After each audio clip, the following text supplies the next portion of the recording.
When LeBron James decides he's retiring, it is coming with trumpets blaring, Adam Silver by his side, and he is going on a state-by-state, coast-to-coast tour so that everyone can acknowledge how great he was and give him a parting gift and thank him for his amazing contributions to the NBA. The Craig Carton Show, only on SportsGrid. The future of the prediction markets, I think, at least for now, may be in the hands of the federal courts. But the good news for those who support prediction markets is that these court battles may last for another 2 to 3 years before we get clarity around the law. And nominee Seelig was handpicked by Donald Trump, not because he was neutral on prediction markets, but because he would do nothing to slow it down. Newswire, only on SportsGrid. He's the fan favorite. They love talking about Stafford, the 38-year-old guy. He's the Super Bowl champ. We got the family.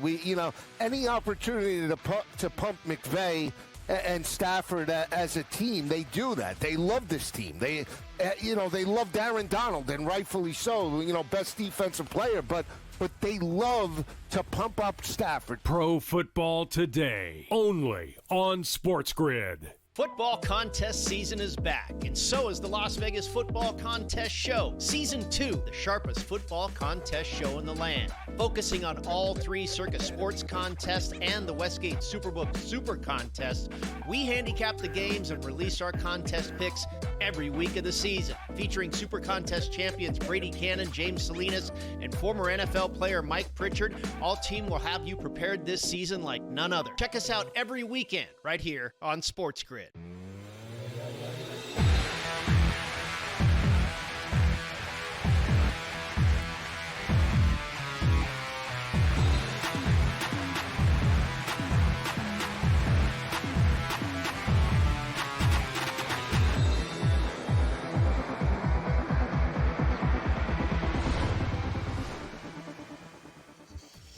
And welcome in. It is in-game live game day here on the grid on a fabulous Thursday evening. Scott Wetzel and Gabriel Morency for the next 3.5 hours or so. We'll take you to the end of the Thursday night football game. Not a great game, but at least we got one team that's fighting for something, Tampa Bay. So for Thursday nights, that's usually not too bad. You're used to getting 2 teams fighting for nothing. But we got Atlanta and the Tampa Bay Buccaneers, 2 quarterbacks. You talk about bad trends. We'll get into it here in a second. But you can't find worse trends than what Kirk Cousins have and some of the Baker Mayfield trends that I'll throw at you in a little bit. So Thursday night football, we got a couple of basketball games college-wise.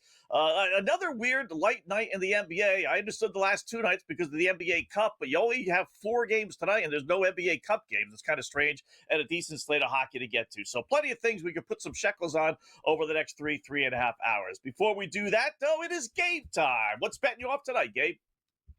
Unfortunately, tonight's football matchup is not the most exciting football game. And once again, we get another sort of questionable primetime game. The only thing that'll save this tonight is the Tampa Bay Buccaneers uniforms are super cool as they're going with the old school creamsicle unis. It is a big game for the Tampa Bay Buccaneers. So that is true.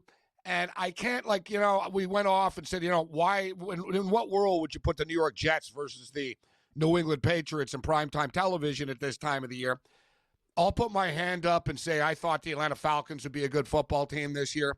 So I don't blame the National Football League for scheduling this game, but it really doesn't get much better, actually, in the primetime sphere for us. Sunday night, Miami and Dallas, Minnesota and Dallas, okay. And then Monday night, Miami and Pittsburgh. The good news is I can tell you guys, 7 days from now, the Rams are in Seattle. That's a big one. But we've got to withstand some more mediocre primetime games. But when it's all said and done, the only thing that really matters is if we win our bets, right? So let's win our bets. All right, there you go. Let's start with our opening pickoff, our 4 or 5 main bets that we're going to look at throughout the evening, in addition to other bets, obviously. I'll start with Tampa Bay and Atlanta. I'm going to go a little contrarian here because the Bucs offense has not been good. They've averaged less than 18 points a game over the last 3 games. Baker Mayfield has really not performed well over the last month and a half or so, but this is, and it's not a must win.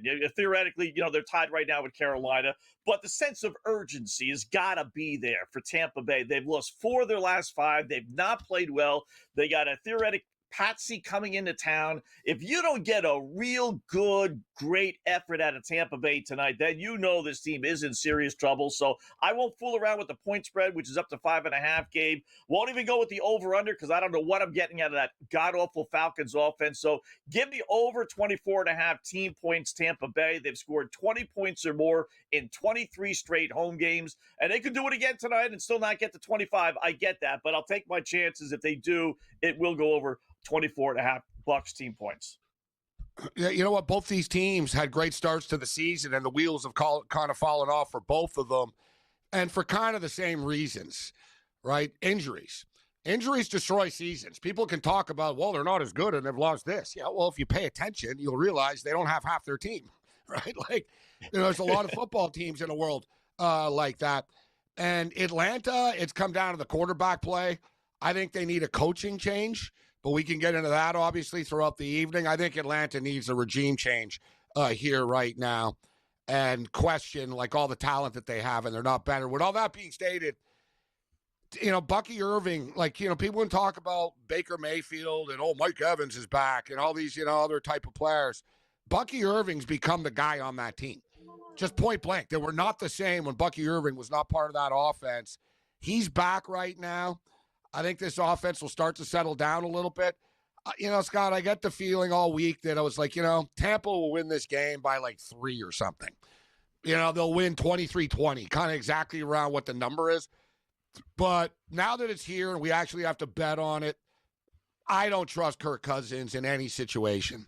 He's a disaster waiting to happen. He's going to turn the ball over tonight. I can't trust the Atlanta Falcons. So give me the Buccaneers -5, -125.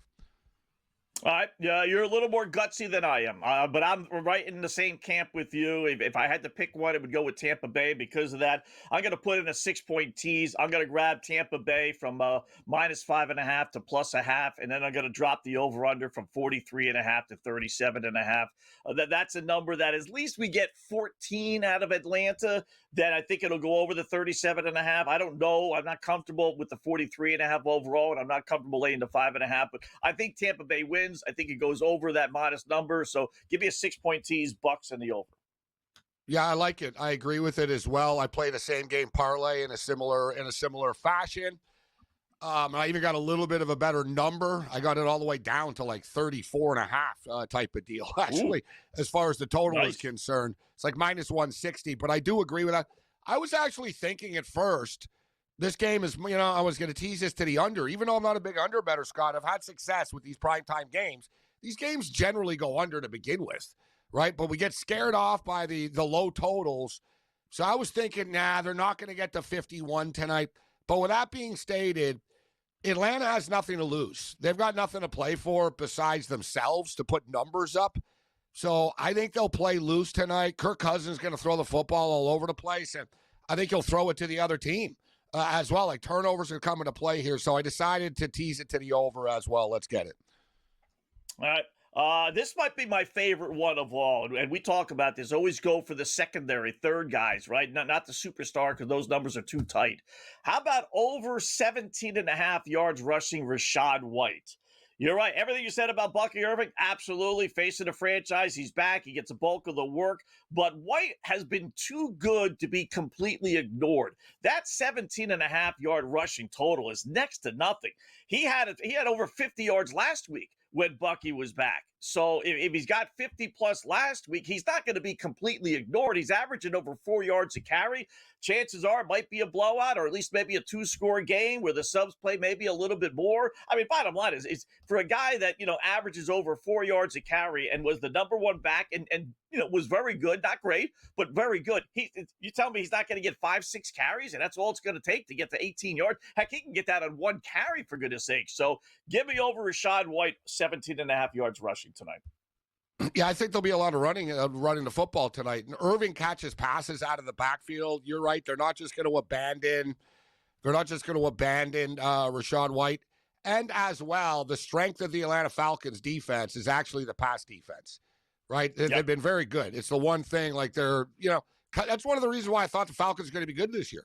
I was like, I'm telling you guys, their defense will be better. Nobody ever really, it was always their defense. Their defense got better, but Penix, I don't know, they might have to move on from Penix in the big picture.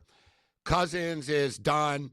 So, we talk about their coach as well. They need a new coach in here. But I thought they were going to be better than they were, obviously. But with that being stated, I'm going to take Baker Mayfield under 31.5 pass attempts in this football game. I think Tampa are going to be in control. Tampa are going to run the ball more, which leads into the White prop, actually, a little bit. And if you look at Baker Mayfield, they don't throw. They don't throw it that much. He threw 30 times, even when they were losing, Scott. He hasn't gone over 32 in a month. About 5 games ago, he attempted 43 passes. Right? And Atlanta's going to be a lot of eating some of the clock up and stuff like that with John Robinson. I don't think Baker Mayfield's going to have to throw the football 32 times tonight. So let's go under Baker Mayfield, 31.5 pass attempts.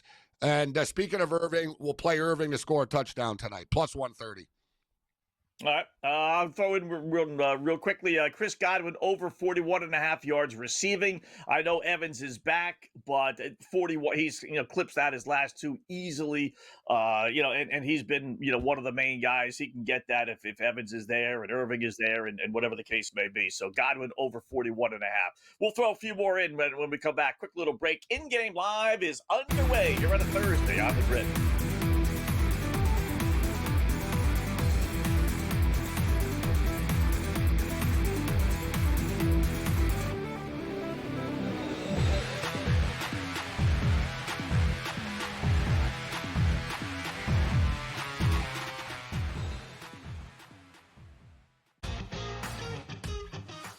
Nobody bats 300 anymore because the value of hitting a fly ball, which could eventually become a home run, is so much more valuable.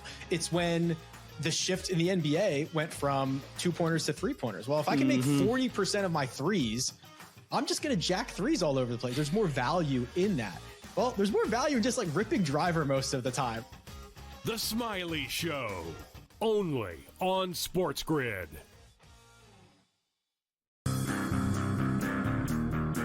You've got an 18-1-6 hockey team.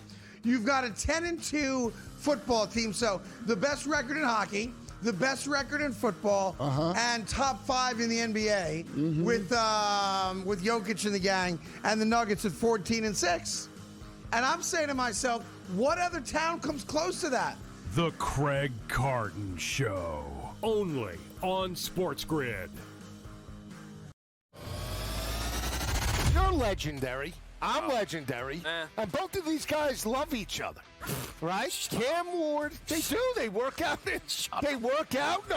Legendary. Go ahead. Cam Ward. Yep. Shedeur Sanders. Yep. 250 plus and 2 tutties each. Amazing. That's nuts. Why? Why is it nuts? Come on, that's crazy. Why, though? Pro Football Today, only on SportsGrid. I think this is a very tough one. I haven't bet this because I still think it's that close. I would lean towards the sentiment of the voter body instead of the anointing of the new star. But at a certain point, the next 2 weeks, Drake May could be undeniable. It's really interesting market right for those two. And remember when Matthew Stafford wasn't going to play all year? Remember in August where he wasn't practicing and now he is number 2 for MVP. So go figure. Fantasy Sports Today, only on SportsGrid.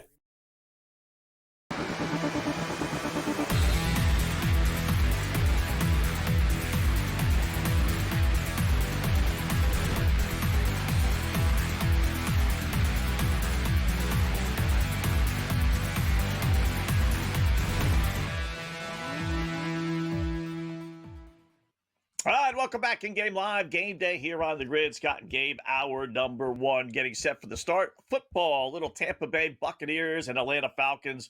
I'll follow up real quickly, Gabe, before they kick off. I like the Godwin over 41.5 just because the number is so low.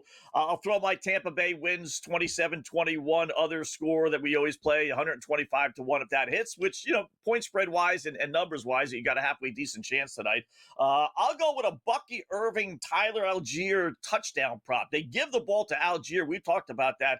Me and Mike Blewett on Sundays talk about that all the time. This guy gets all the carries down at the end zone. So that pays plus 6.5 or so to 1.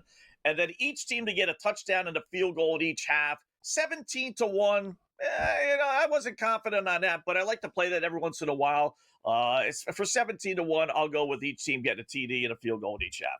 What else do you have? I'm keeping it kind of simple tonight. I don't want to force things. And even with that being stated, I have much more money than I probably want to on a game like this, considering I really don't have a lot of passion for it. A lot of times I'm like, yeah, I really like this. And listen to the worst. Well, I don't care about the records. Games than I do the other games. It's amazing.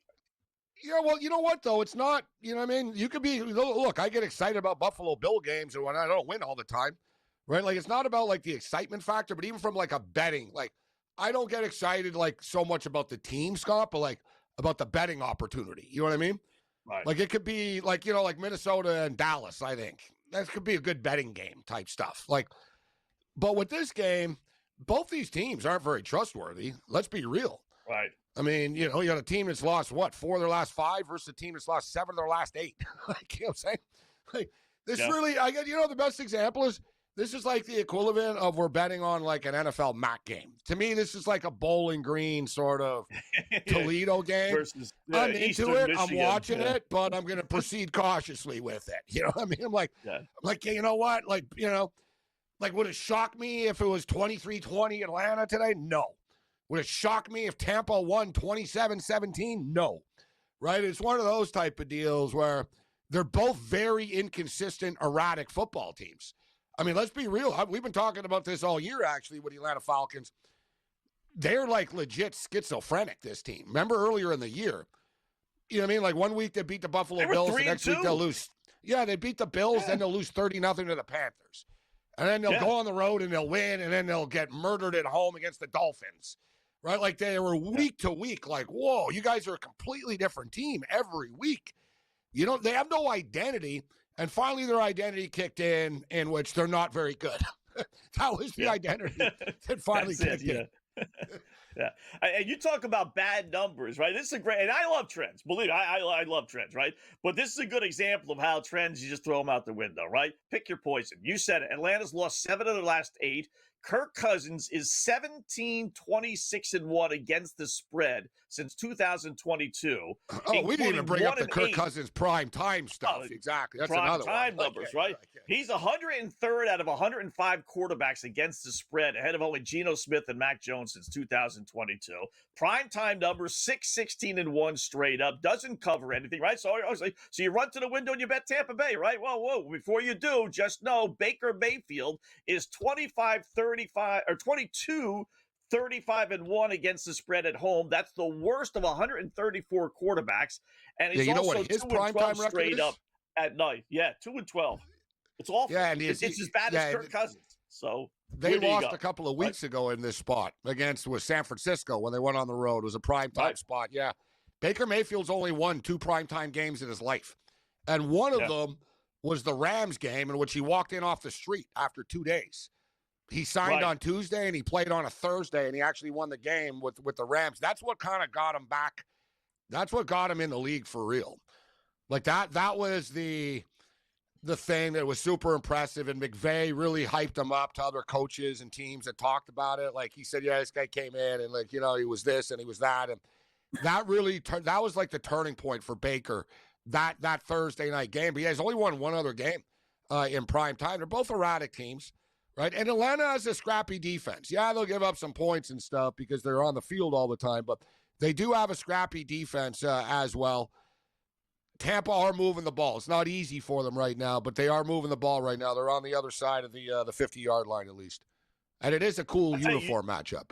It is old school. I was going to say, That's right where I was going to go. It's amazing. I can't remember. Maybe a Cleveland Browns Cincinnati Bengals game, but the combination of the orange with Tampa Bay and the black with and both are wearing road, in essence, road uniforms, right? I mean, generally the home team wears the all white, with Tampa Bay's using the creamsicle color. Yeah, it's the alternate jersey night tonight, so they both get to roll it out. And it's the old Steve Bartkowski sort of Falcon look as well. Not 100%, but you sort of get that vibe from it. Like the helmet is pretty similar. I don't think it's the exact same. Yeah. Tampa gets stopped. Like I said, this offense, huh? Tampa gets stopped on this drive. They move and it should be noted too that they got a pretty good return, so they didn't really do much on offense there.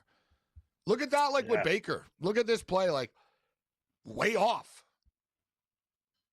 Just way off. Is it the bum shoulder?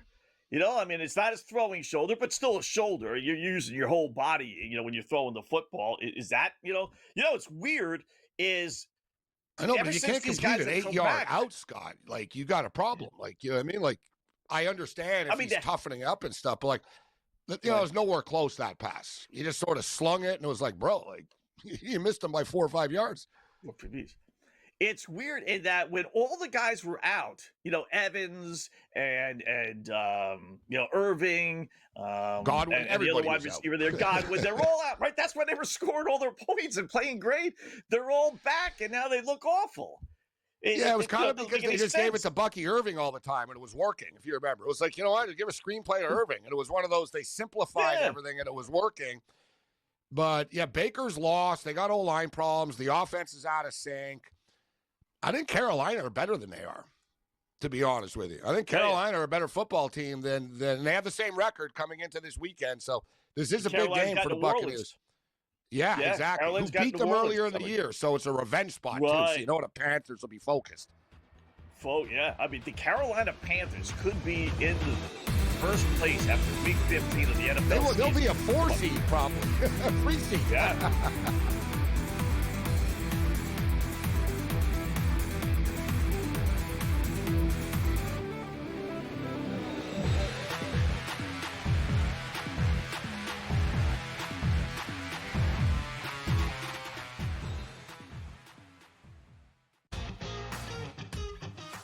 Nobody bats 300 anymore because the value of hitting a fly ball, which could eventually become a home run, is so much more valuable. It's when the shift in the NBA went from 2-pointers to 3-pointers. Well, if I can make 40% of my threes, I'm just going to jack threes all over the place. There's more value in that. Well, there's more value in just ripping driver most of the time. The Smiley Show, only on SportsGrid.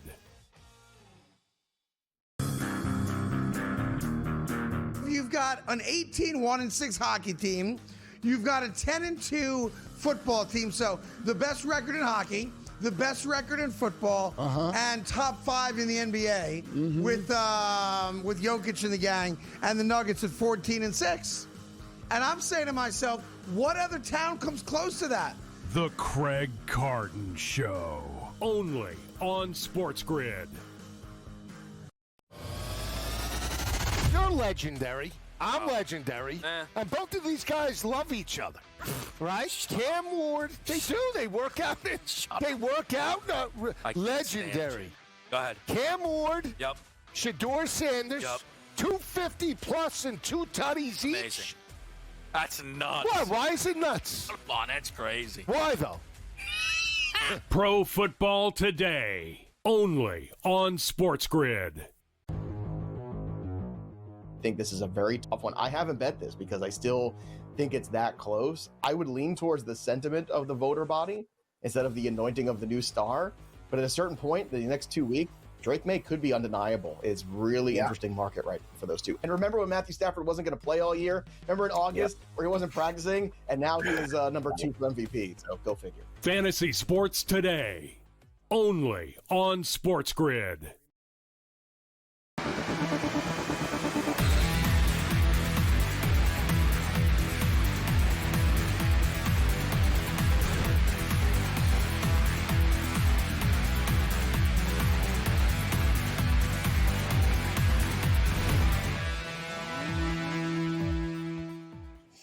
All right, welcome back in Game Live, Game Day here on the Grid. Scott and Gabe, hour number one. So just like that, 3.5 minutes in, the over-under has dropped down to 40.5 because Tampa Bay punted, and they pinned Atlanta inside their own 5-yard line. They now got it out to the 17, but they got a long field to go. So they already dropped it from 43.5 down to 40.5, and the 5.5 remains the same. So Falcons get the ball for the first time. Tampa Bay had it, got it around midfield after a nice little return, but they couldn't do anything, so we'll see what the Falcons do with their first possession.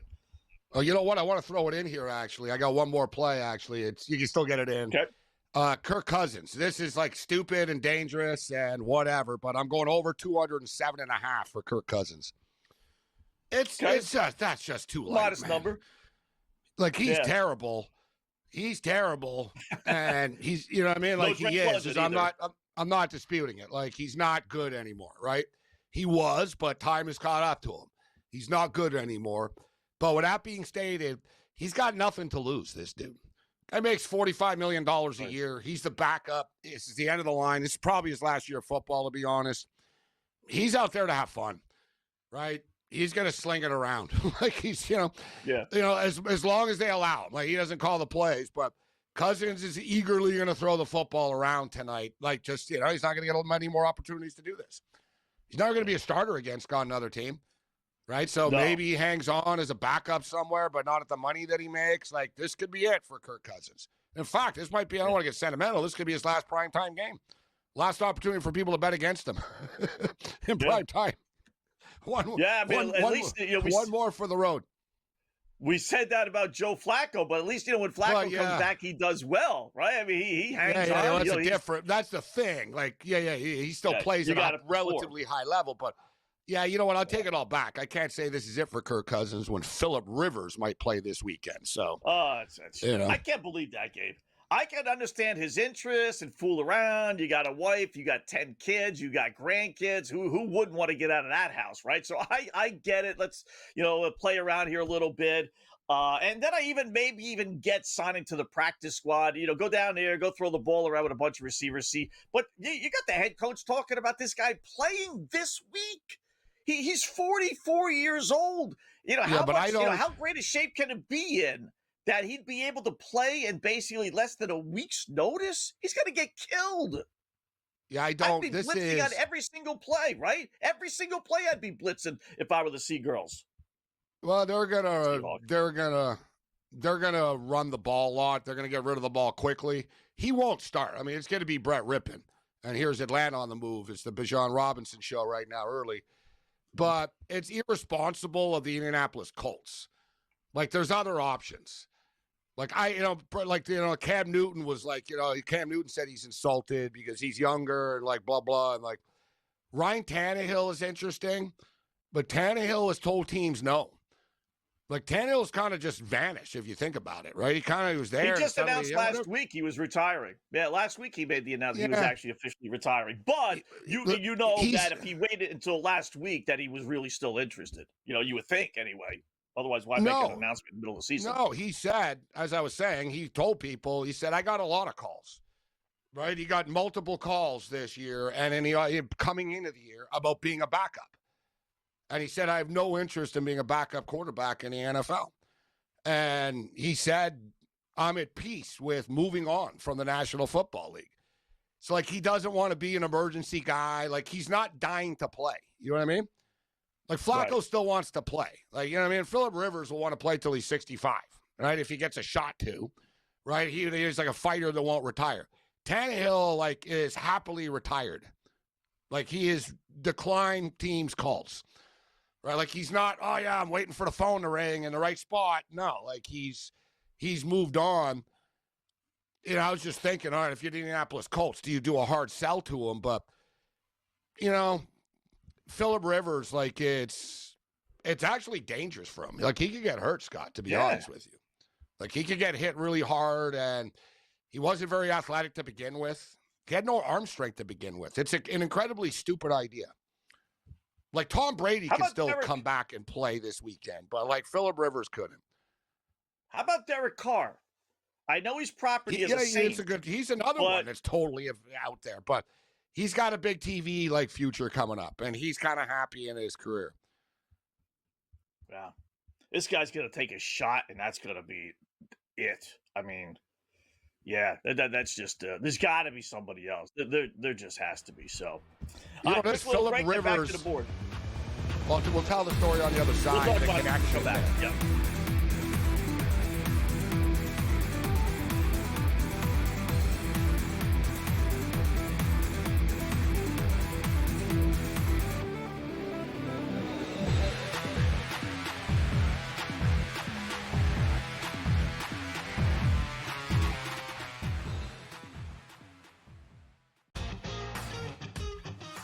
Nobody bats 300 anymore because the value of hitting a fly ball, which could eventually become a home run, is so much more valuable. It's when the shift in the NBA went from 2-pointers to 3-pointers. Well, if I can make 40% of my threes, I'm just going to jack threes all over the place. There's more value in that.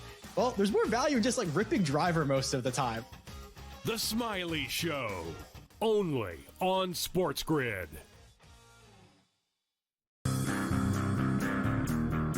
You've got an 18-1-6 hockey team. You've got a 10-2 football team. So the best record in hockey, the best record in football, and top 5 in the NBA with Jokic and the gang, and the Nuggets at 14-6. And I'm saying to myself, what other town comes close to that? The Craig Carton Show, only on SportsGrid. You're legendary. I'm legendary. And both of these guys love each other. Right? Cam Ward, they do. They work out. They work out. Legendary. Go ahead. Cam Ward. Yep. Shador Sanders. Yep. 250 plus and 2 tutties each. Amazing. That's nuts. What? Why is it nuts? Come on, that's crazy. Why though? Pro Football Today, only on SportsGrid. I think this is a very tough one. I haven't bet this because I still think it's that close. I would lean towards the sentiment of the voter body instead of the anointing of the new star. But at a certain point, the next 2 weeks, Drake May could be undeniable. It's really interesting market right for those two. And remember when Matthew Stafford wasn't going to play all year? Remember in August where he wasn't practicing and now he is number 2 for MVP. So go figure. Fantasy Sports Today, only on SportsGrid.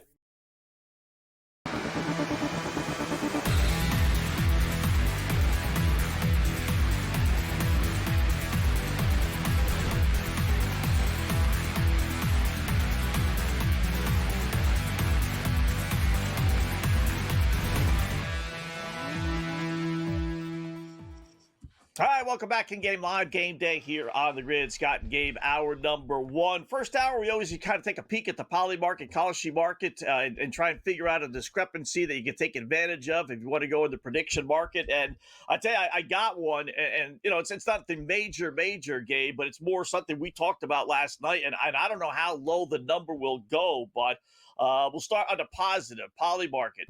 You could bet OKC to win the NBA championship. $100 will net you plus 122. So you're getting plus money, which, you know, not great money, but at least it's plus money, right? FanDuel, we talked about it last night. They went from, I think it was plus 130 to 125. Then it went to 110. This morning I woke up, it was even, and now it's minus 110 on FanDuel. Minus money for the OKC Thunder to win the NBA championship. So you put $100 instead on Polymarket to win, you're getting back 122. FanDuel, you're only getting back $90. They're the odds on, forget about, you know, the overwhelming choice. They are negative money, minus 110 to win the NBA championship on FanDuel. So that's sometimes, if you don't want to delve into this, you know, the prediction market, as they call themselves, it's gambling. That would be an opportunity. It's been proven. 20, 30 cents more. Yeah, it's been proven. Like, it's pretty much on a nightly basis. We see that there is more value in the predictive market with these sports events. There's no disputing it. We can't argue the numbers. Right. Quick one here that's up on Polymarket right now. There's always chaos in politics, but you know what? Dan Bongino, Scott, Dan Bongino, he was a big right-wing talk show host. And being a right-wing talk show host is the perfect qualification to become the assistant director of the FBI, as we know in today's day and age. So, so you and I don't know why we're not on the administration. Like, everyone else that's on TV is, right? So, but anyways, yeah, so Bongino is a longtime talk show host. He's actually the assistant director of the FBI. There's a lot of talk that he could get bounced in the next couple of days, actually. Somebody's going to have to pay the price. There's a lot of messes, almost like Michigan. There's a lot of messes that to clean up. Always someone's got to be the price for it. The fall guy. But I'm worried, though, Scott. This is where, and I think that Polymarket's got to do a better job at this. It says, who will leave the Trump administration in 2025? What if he gets, like, fired? Does that leave? Like, you know what I mean? Like, what? Like, I want to, it should be a little bit more definitive about what this means. But there's actually a report. That's why I'm not, like, saying we'll get back to the football, but there's literally a report, like, that came out an hour ago, and whereas it's basically Bongino could be on the chopping block in the next 48 hours type deal. And you get big odds on this right now. And it's before 2025. But it's deemed who will leave the Trump administration in 2025. Bongino, $10 pays $166 back. So you're getting like 16 to 1 right now, 17 to 1 on that. That's not for bad. The record. For the record, clean up. Polymarket has like comments. They have a chat going on like under everything. Like it's they thought of everything, right? It's like they want people to stay on the site and whatnot. So there's everybody in the message boards all saying, hey, there's reports right now, same thing, that he's on the rope. So pretty big odds, Scott. I got to tell you. The only thing is fire different than leave, right? Right. We're gonna get like a little fast one. Oh yeah, well he didn't leave. He was asked to like.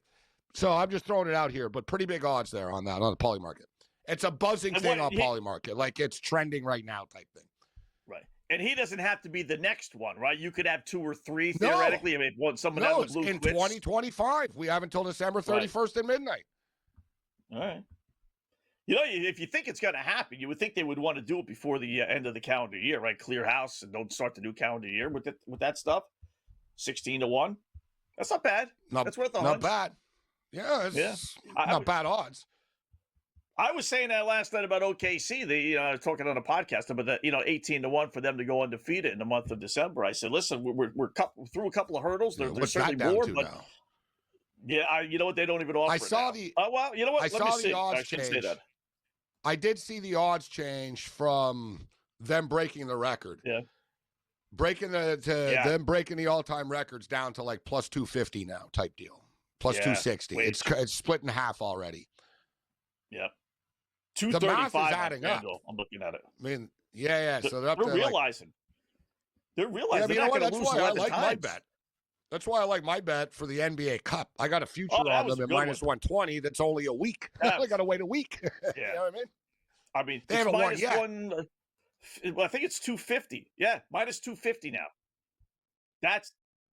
Hey, I mean, that's. And how about I told you guys last night? I don't know you, but the coach, he was Lakers. I said, dude, this Spurs team without Wemby, they're still good.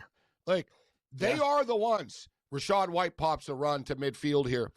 They are the ones, Scott, watching the NBA. I don't know how much you saw the game last night. You were on your way home. But the San Antonio Spurs are basically the Oklahoma City Thunder light right now. Like they're they're not Oklahoma City. I'm not saying, they're going to knock them off. But they're they are going to be the ones moving forward that has the shit. You know what I mean? It's real. Like they murdered the Lakers last night. It was the same type of thing. Like just young dudes just like trolling them. Like basically it's a different league now. And I told you guys, Luka this, Luka that, whatever. Okay, let's see what happens as the season goes on. Luka puts up his 38. Everybody else puts up 45 against him. They need one more guy. They don't need another scorer, I don't think, the Spurs, but they need and it's not this guy, but someone like a Draymond Green. Give me a little attitude. Give me a little toughness. I don't think you're going to out-finesse OKC in a best-of-7, but you might be able to muscle them a little bit, get them into the dirty wars. So give me a rough and tough guy like that for that San Antonio team. And they could use another vet. Yeah, you're right about the toughness because Wemby's not the toughest dude. The Champagne guy actually gets into it. Thing is, they got attitude. Like Castle is sort of, he's a dog, that guy. Like he's a badass. We talked about it last night. Like he's a great player. Like, he gets overshadowed on that team. Like, Castle will be a star, like, anywhere. Like, he's good. They're good. Their coach is good. I'm telling you, I think Wembanyama might play, actually, against Oklahoma City, actually, too. It's 10.5, the point spread right now. But I do agree in the big picture. Like I said yesterday, like, they're still, like, a year or two away here from really putting this together. But they could use another vet, Scott, that team. Like you said, a forward, tougher guy, bigger dude. Someone that's got a little attitude type stuff. Because, if you think about it, who's their veteran players now? Harrison Barnes. Good guy to have in the room. Good guy to lean on. You know what I mean? Been in the league a long time. Respected pro, but not a tough guy. Right? Like, a good example is Sengun was, like, cheap-shotting Wemby, like, over and over. And no one, like, you're right. Like, somebody's got to come up and say, if you touch Wembanyama, I'm going to break your face open. Like, you know what I'm saying? Like a Serge Ibaka type that used to be like Serge. Serge is hosting cooking shows now. He's done. It's true. Yeah.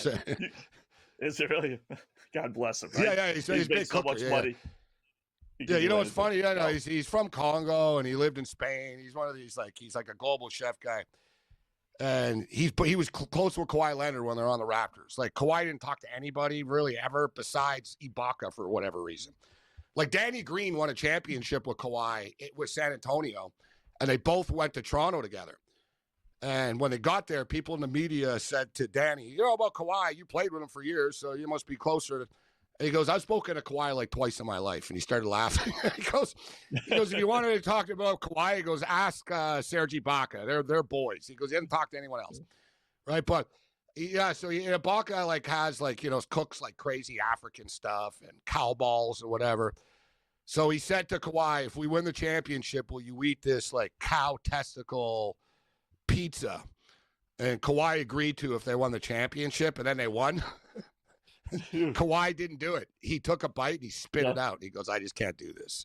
It was pretty funny. That's a delicacy. Yeah, Ibaka's got a really funny YouTube channel and stuff. He's funny. Yeah. He's got a bunch of NBA players trying to eat gross things. Our first winner is in the bag. We'll let you know what it is when we come back.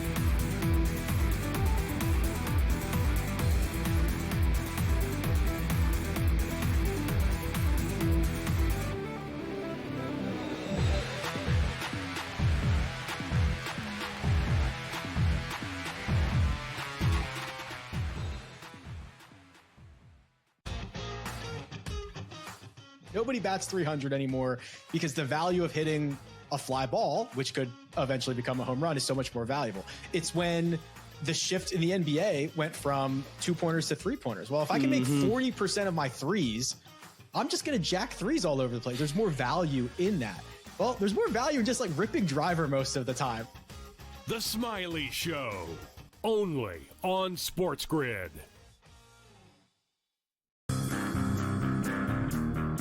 You've got an 18-1-6 hockey team. You've got a 10-2 football team. So the best record in hockey, the best record in football, and top 5 in the NBA with Jokic and the gang, and the Nuggets at 14-6. And I'm saying to myself, what other town comes close to that? The Craig Carton Show, only on SportsGrid. You're legendary. I'm legendary. And both of these guys love each other. Right? Cam Ward, they do. They work out. They work out. Legendary. Go ahead. Cam Ward. Yep. Shador Sanders. Yep. 250 plus and 2 tutties each. Amazing. That's nuts. Why is it nuts? Come on, that's crazy. Why, though? Pro Football Today, only on SportsGrid. I think this is a very tough one. I haven't bet this because I still think it's that close. I would lean towards the sentiment of the voter body instead of the anointing of the new star. But at a certain point, the next 2 weeks, Drake May could be undeniable. It's really interesting market right for those two. And remember when Matthew Stafford wasn't going to play all year? Remember in August where he wasn't practicing? And now he is number 2 for MVP. So go figure. Fantasy Sports Today, only on SportsGrid.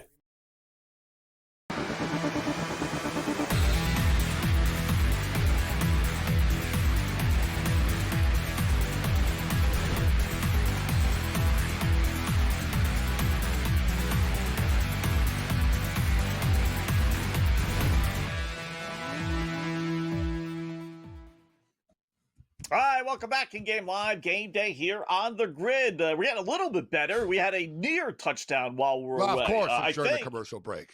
Well, at least it's not decided yet. Like, that's our, it's not decided yet, but they're saying it is now. They're saying it is. So what was it? Pass to the end zone? Yeah, they passed to McMillan over the middle of the field. He got hit, like, literally at the 1, and he fell, like, into the end zone as he got tackled.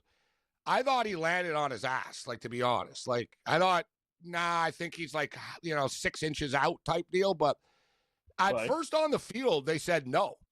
They did, the referee said, ran into both of them, Scott. Both of them come running from both sides, came running in and said, no, half-yard line. And then another ref came in and said, nah, touchdown. The head guy came in and said touchdown. And then they just looked at it, and it is a touchdown. They've deemed it a touchdown. Yeah.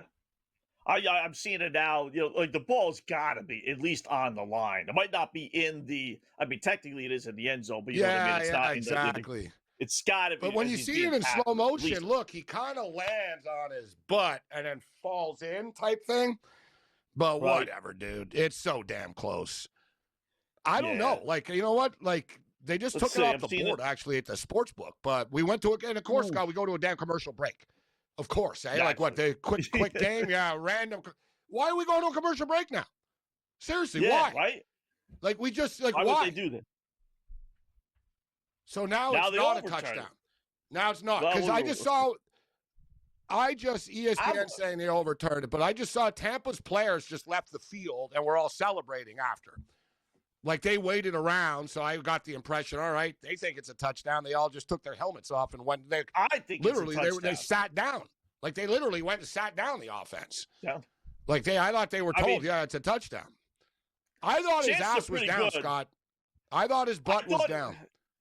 If you see, like, there was one angle where they should be showing, like, they're showing all these stupid angles where it doesn't matter. You show the angle at the goal line. That's the one where you see the butt there's hit, one and then you got to figure out where the ball is. Oh, Scott, they only make $22 billion a year. Don't expect them to have a bunch of camera angles, right? Like, God forbid. God forbid. Right? Think about it, like $22 billion, like, literally. And, like, we talked no chips, line, like, we're antiquated. Wow, his ass kind of hit here, and did he fall here? It's like, guys, what are we doing? It's 2025, man. What are we doing? And show the angle. Keep on showing the angle towards where the goal line. They're showing the angle from the end zone. Put the pylon cam on. You put cams in the pylon. It's a nice straight line. It's not hard. So they took it off the field. Chances are they score. Wow, they did. I can't believe it. Well, I can't. So they actually. But I was right. I got a good eye. Eh? His butt was down. I'm telling you, I'm good at this stuff. I'm better than like Sterator in the booth. I'm not saying I could be a great ref on the field, but I'd be a good reviewer. I'd be a good reviewer, Scott. I'd be like, no, he's down. He's down. No, he's down. So this opens up the door. But it's not even Irving. They throw it to Mike Evans, and he doesn't catch it. I don't like that, Scott. You know, you and I, I'm sure you're going to agree with this take. 1-inch line. I'm sure you're going to agree with this take. This is trying to make Mike Evans happy. He's back. He's the Hall of Famer. Let's get him a touchdown. Yeah. It's like, we'll get him a touchdown later. We're on the 1 yard line. Just run the ball in the end zone. Like, there it is. There's the touchdown. And it's Sean Tucker. Oh, great. Sean Tucker. Who the heck is that? Kyle Tucker signing with the Jays. Sean Tucker. Sean Tucker. I mean, if you're Bucky Irving or Rashad White, you're like, what the fudge? Geez, I could. If you're White, you could say, all right, give it to Irving. Or if you're Irving, I give it to White. But all right, Sean Tucker gets it. This is you gave it to the old fullback, old school. That's the old, he works hard in practice, and we're going to reward him. But you're bang on. Yeah. If I'm Rashad White, I'm just standing there for Buck here, like more so White, because Irving's kind of the scout. Like White's the kind of the guy here. It's like, dude, like it hurts them, Scott. You're taking money like away from him. Yeah. Like, you know what I mean? Like, let's say he's not on a team next year, and then they're going to look another team. He only had 4 touchdowns last year. It's like, well, man, I got screwed over, dude. Like, you know what I mean? Yeah. Like, and whoever gets the ball is going to score. Right? I mean, it's you're going to score. And plus, it's not White like got him a nice 12-yard run or whatever on the drive. You know what I mean? 20. Like, White was part of the drive. 20-yard like, one. Reward him at the end. Like, screw him. They throw it to Mike Evans, and then they give it to Sean Tucker. Wow. All right, 7-0. I got an Irving touchdown prop. Like, trust me, I'm not happy about that. I knew they weren't going to give it to him, though. That's why I'm not, like, raging about it. Sounds like, they want Irving's smaller. They're not putting him in at the 1 yard line. Like, I thought it would be Rachaad White. Yeah, I got an Irving Algier TD parlay that somehow or another only pays +6 and change. I don't. Sometimes you put in these parlays and it's like, wow, that's pretty good. Other times it's like, well, did I hit the wrong button? How's that only like both guys got to be plus money? They were low odds. Very weird. Yeah, all the touchdown props were kind of low tonight for two teams that don't score very much. Yeah. Like Bijan Robinson. For 43.5. Yeah, -15. Bucky Irving +130. Like all these low numbers in a game that really, like you said, it totals 43.5. And they're capable of putting points up, these teams, but they're also capable of doing what they're doing right now. Right? We're lucky we got that touchdown there to sort of get this moving along because that total was dropping. Even now it's sitting at 40.5. Yeah. Even though you got a TD, it's still only 40.5. And the Falcon and the Buck line is only 7.5, even though it's a 7-0 lead. Generally you start with 5.5 and you get a touchdown, it would go up a little bit more than that. But this Falcon team, you know what? They're dead. They're just Kirk Cousins. Boy, you think about the mistake. They went 0 for 2, And I'm a Michael Penix guy. I'd like to see him maybe get one more crack, and I got a feeling he will. Yeah. We can't dismiss Penix yet. Like, it's still too early. But my deal with Penix, Scott, isn't his physical ability. It's his durability. Yeah. He had health issues in college. He's had multiple surgeries. Exactly, bro. He missed a couple, he missed time and he's not young, Penix. He's not young. Like, he's one of these. He got drafted that 24, 25 type thing. Yeah. Like, he's not like, don't worry, he's only 22 still. It's like, nah, he kind of is who he is. He's erratic. Yeah. He's inaccurate. He's got a strong arm. He's inconsistent, though. Should be the face of the franchise? Probably not, if we're going to be real. But let's be realer, Scott. Is anyone coming into the NFL that's better than him this year? I'm not sure that there is. Yeah. Probably not. That's why they'll probably give him one more year. Will they give the head coach one more year, though? That's the question.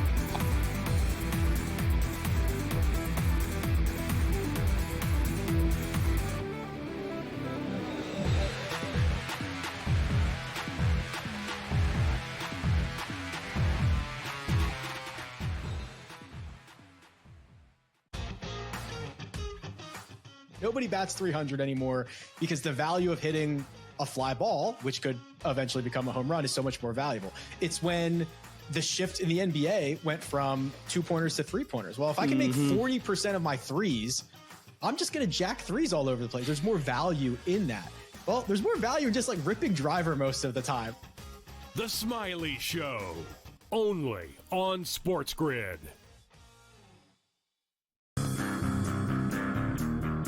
You've got an 18-1-6 hockey team. You've got a 10-2 football team. So the best record in hockey, the best record in football, and top 5 in the NBA with Jokic and the gang, and the Nuggets at 14-6. And I'm saying to myself, what other town comes close to that? The Craig Carton Show, only on SportsGrid. You're legendary. I'm legendary. And both of these guys love each other. Right? Cam Ward, they do. They work out. They work out. Legendary. Go ahead. Cam Ward. Yep. Shador Sanders. Yep. 250 plus and 2 tutties each. Amazing. That's nuts. What? Why is it nuts? Come on, that's crazy. Why, though? Pro Football Today, only on SportsGrid. I think this is a very tough one. I haven't bet this because I still think it's that close. I would lean towards the sentiment of the voter body instead of the anointing of the new star.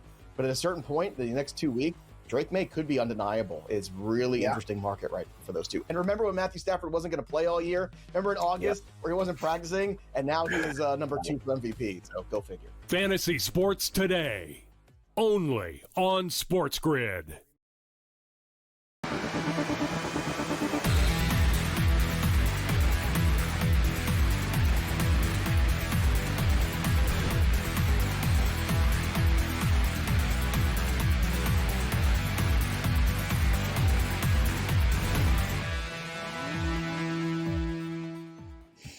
right, welcome back in Game Live. Game Day here on the grid, closing out hour number one. They are after one in Tampa. Buccaneers, if you had 7-0, if you played first quarter numbers, that is the score, 7-0 Tampa Bay. Although Atlanta is on the move, they got it at the Tampa 41-yard line. So nice little, about a 20, 25-yard pass to Pitts senior there, or junior, whichever one it is. 7.5 and 41.5 is your number. Of course, the guy fell down. I thought he would. You talk about like guys that missed for me. I thought he was going to be great, Kyle Pitts. He was like a man among boys in college. He was so good at Florida. There's no way in the world he wasn't going to be great, and he's basically mediocre. Whether it's the quarterbacks or the offense, who knows what? But he's not been the star that I thought he would be. And then just that he catches a pass, everybody hyped him up, and he just falls down. Yeah, I mean, everybody hyped him up. He was that good, and everybody's waited for that. The explosion. Is it the offense? Is it the quarterbacks?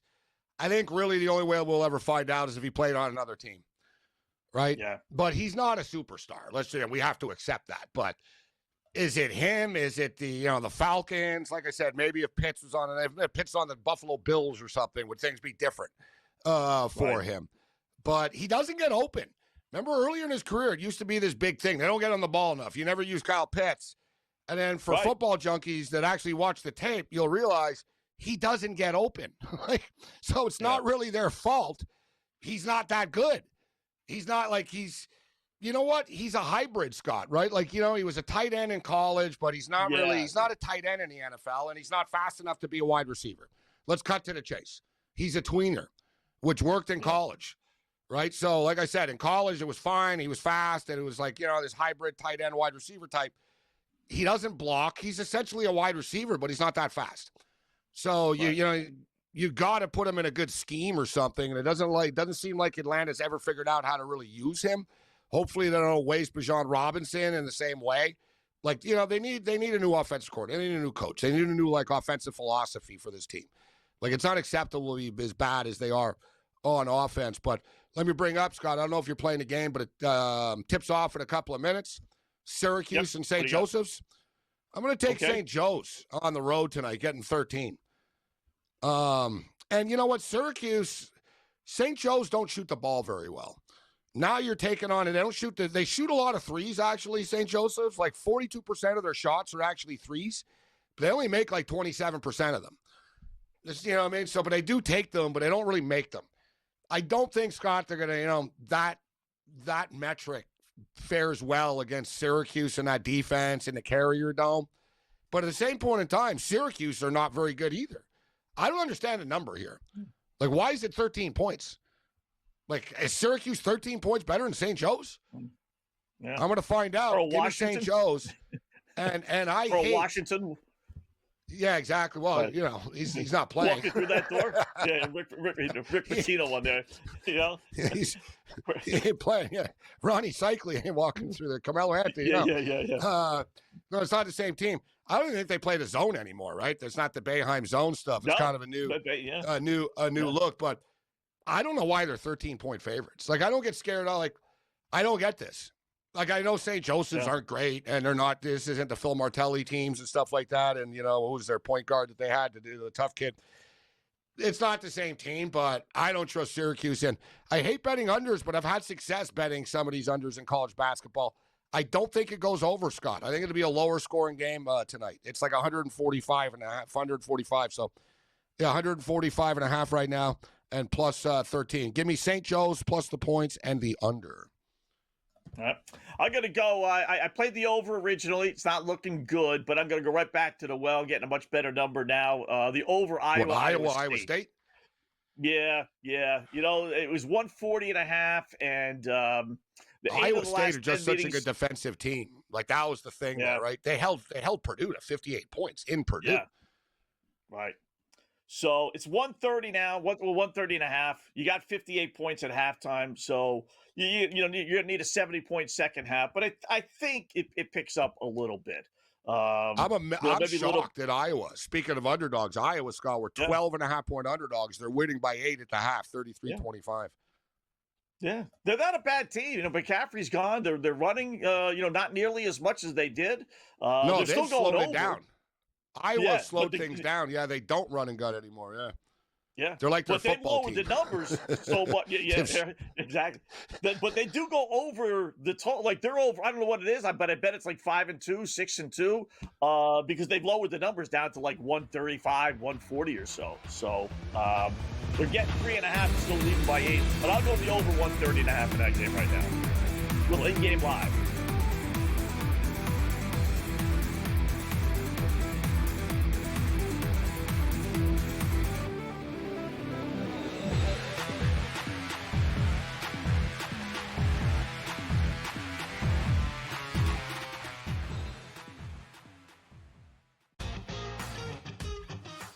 Nobody bats 300 anymore because the value of hitting a fly ball, which could eventually become a home run, is so much more valuable. It's when the shift in the NBA went from 2-pointers to 3-pointers. Well, if I can make 40% of my threes, I'm just going to jack threes all over the place. There's more value in that.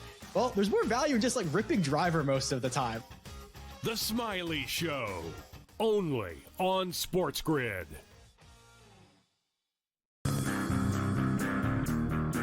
You've got an 18-1-6 hockey team. You've got a 10-2 football team. So the best record in hockey, the best record in football, and top 5 in the NBA with Jokic and the gang, and the Nuggets at 14-6.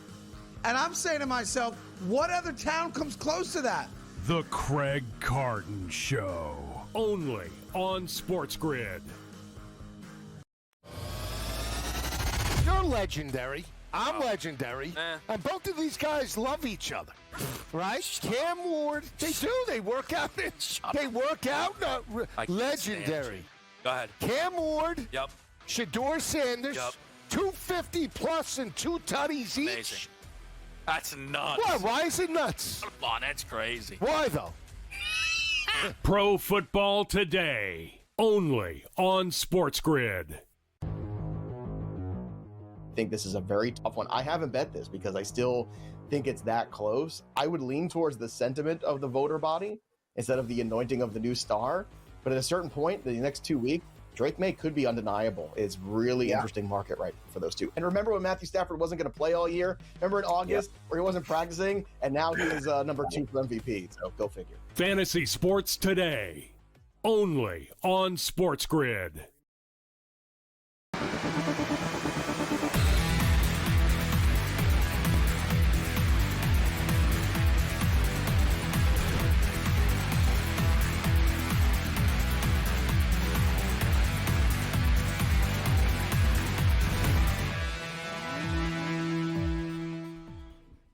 All right, welcome back. It is in-game live game day here on the grid. Hour number 2 of our 3.5 hour extravaganza. Scott and Gabe watching a little Thursday. Oh, what do we got? A little Thursday night football. We had first and goal. It's Atlanta. a miracle. It's a miracle. We got a touchdown while we're back, but it's also seek and you shall receive. Touchdown, Kyle Pitts.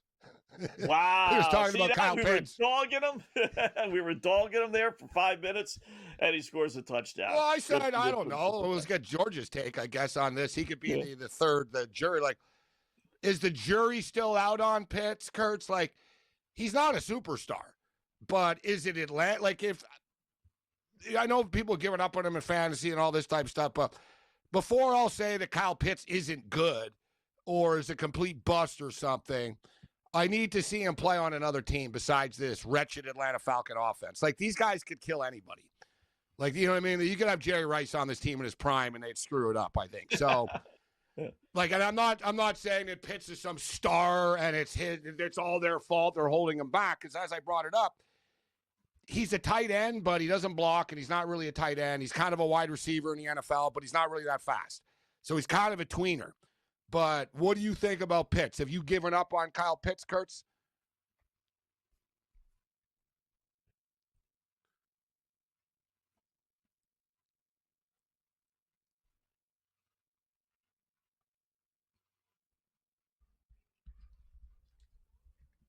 Fourth or fifth, yeah. Yeah, but is he the bust or is the team for taking him? Who the hell takes a tight end 4th overall? Yeah. No, but I blame the team. I think it's unfair Is it Zach Wilson? Is it Zach Wilson's fault, George? And I'll throw to you, Scott. Is it Zach Wilson's fault that he got? If the New York Jets call you, Scott, and they say, hey, Wetzel, we hear you throw a pretty good football in your backyard. We're going to draft you. Will you tell them, no, I'm a middle-aged man and I cannot play quarterback for you? Or you'll say, yeah, sure, I'll take the money. Yeah, right? sure. I'll take the money. Is it Zach Wilson's fault he got drafted 3rd, 2nd overall or whatever? No. Right? Is it Ryan Lee's fault that they took? Well, at least not a different example. I don't blame the players for being bust. I blame the organizations for thinking these players were better than they were.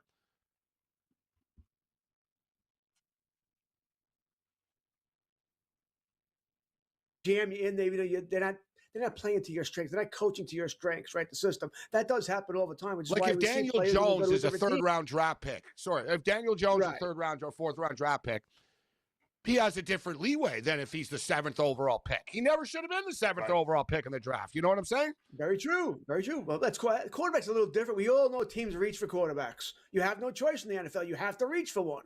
I mean, you guys know college a lot better than I do, but how often would you say that a quarterback is truly the best player in the draft? They always go number 1, but how often is he truly the best player? Great point. Not often. And that's how you get in trouble. I said that about Mendoza, George and Scott. I said that about Mendoza. Yeah, he's really good, but he's not a franchise saver. So, you don't automatically have to say, well, he's the best quarterback available, so we'll take him. You got to think sometimes. Maybe he's, is he the right thing? Ty Simpson's a good example of that. People are crazy if they think Ty Simpson. I don't think he's any good. Ty Simpson has a problem against Auburn, Scott. You think he's, you know what I mean? It's Kalen DeBoer's offense. You or I will put numbers up. He gets all hyped up. Mendoza's good. I do a draft podcast every week with a guy that only does draft stuff. And I like this comparison. He said Mendoza is a poor man's Joe Flacco. And he doesn't mean that in an insulting way, but that's it. You know what I mean? There's no saviors coming into the league. Dante Moore weighs 180 pounds. He's a skinny kid, man. He's not ready for the NFL, Dante Moore. Just because he's one of the best college quarterbacks, like you said, George, doesn't mean he's ready for the NFL. But teams are going to reach. In today's NFL, you have no choice. You have to reach, right? Which is why it's going to be very interesting. Mitch Trubisky, another example. Mitch Trubisky. He played 13 games. You took him 2nd overall. It's not his fault. He played 13 That's games. Why, in my mind, it was so important.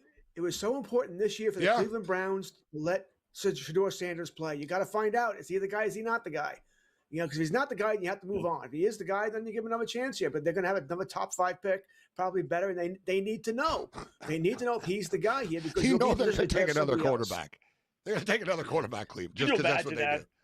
They probably are. Right? They're talking about taking an $80 million cap hit to finally get rid of Deshaun Watson. I think it's $60 million if he's on the team, or $80 million if he's off. Just get it over with and do it. Exactly. Just bite the bullet. You're not paying the money back, guys, whether he stays or not. Get rid of him. They keep redoing it, though. They keep spreading the contract out. They're going to keep him. They're trying to lessen that cap hit over a couple of years, so they're probably going to keep him. Just have him eat it. I don't think he'll ever play it down again. I'd be surprised. Yeah. And it's a sunk You don't cost think he'll play in the NFL again? I say Deshaun Watson plays in the NFL again. I meant not a down for Cleveland. Not for the Browns. Not for Cleveland. Right. Yeah, but you're right. But the money's getting basically just bite the bullet, move on, and Deshaun Watson signs as a free agent for $10-15 million somewhere. Right? He gets the shot. Deshaun Watson's a free agent You're now. Paying quarterbacks. You're paying quarterbacks $50 million anyway. So 50 to 80, I know that's big, but it's not 20 to 80. Just you said it. If I'm the Browns, I'm not a big push it off guy. Just get rid of it. Scott, he's taking up reps in practice now. He's at the practices. What are we doing? What are they doing? You got 4 guys taking George? snaps. What are we doing? You know what I mean? Remember, like you said, give Shedeur the effing snaps and figure it out. If he sucks, we'll move on. You know. He's going to get paid anyway. Your team sucks right now. Take the hit now. Wouldn't you rather take it now? Well, Cleveland's not competing for a playoff spot next year. Probably not. The Cleveland Browns are a joke. Let's call it out for what it is. They should have signed Myles Garrett then. Just take one step back to go 3 forward. Get rid of Garrett. They should have never given him Garrett's signing Myles Garrett, by the way, but they should be looking to trade him. You signed him, now trade him. Get your 3 number ones or whatever. Get a couple of draft picks back. Exactly. Clear up some cap space. Get some money. Get a quarterback. There will be eventually a good class of quarterbacks coming in, right? Arch Manning will be good. we'll see about Underwood, but I think we might be a year or two away from this still. This year's quarterback class is kind of underwhelming, to be honest. Like, there ain't, like I said, I don't see any real saviors. Doesn't mean they're not good, but they're all young, or they're kind of whatever. But that'll be 2 years in a row now, really. But the Cleveland Browns, they just don't get it, right? They don't get it. They never will. I wanted to bring up, though, just quickly about that, is the Browns. The Browns and Bears game this week, guys, going to be one of the coldest Bears games in Bear history, which is saying something, considering Soldier Field. Yeah. Minus 10 wind chill. Minus 10 wind chill they're calling for here. That's gonna be pretty brutal. Pretty brutal. Remember that Cowboy Bears Monday? I think it was a Monday night game. I don't know, 10 years ago. I think Cutler was still the quarterback. I think that was 6 degrees, if I remember correctly. So that was brutal too. But this is gonna be really nasty on Sunday. The under will definitely be in play. Oh, yeah. So Sunday Browns. weather. Team total Browns is the under. Like, is Shador really going to be able to 10 handle degrees, that? 10 degrees, 20 mile an hour winds. Wow. So you do the math, and the wind chill is going to feel like minus 20, basically. Yeah. You couldn't pay me enough to go to that. When it was a good game, you couldn't pay me enough to go. No, I wouldn't sit. Like, I'm man enough to admit that, no, I would not sit in the stands and enjoy myself at this game. Not for a Bears and Browns game. I wouldn't do this. You really should not be allowed. They're talking Would about you do it for a Bills Field. game? Yeah, it's still going to be so cold, Scott. They're gonna wish they had that dome in Arlington. Yeah, that's almost sacrilegious. The Bears are moving into a dome. Yeah. So that whole division's going to be a dome, except Green Bay, then, right? Detroit, Minnesota, Chicago. Yeah, Green Bay, the only outdoor team left. That's weak for the NFC North, the old school tough guys. You can't play in those conditions, though. You can't. Cleveland's getting a dome too, Scott. Cleveland, Buffalo did not. Oh, really? Buffalo did not do the dome. No, Cleveland's they're Cleveland. The fan base doesn't want it, but they're going to do it because you can get like WrestleMania and all that type of stuff. Right. Well, that's right. So it pays off. Yeah. Concerts. We'll you know what I mean? Winners. Yeah. I don't know how they don't do the dome. Really, it's well worth it. We'll talk with more with Jordan when we come back.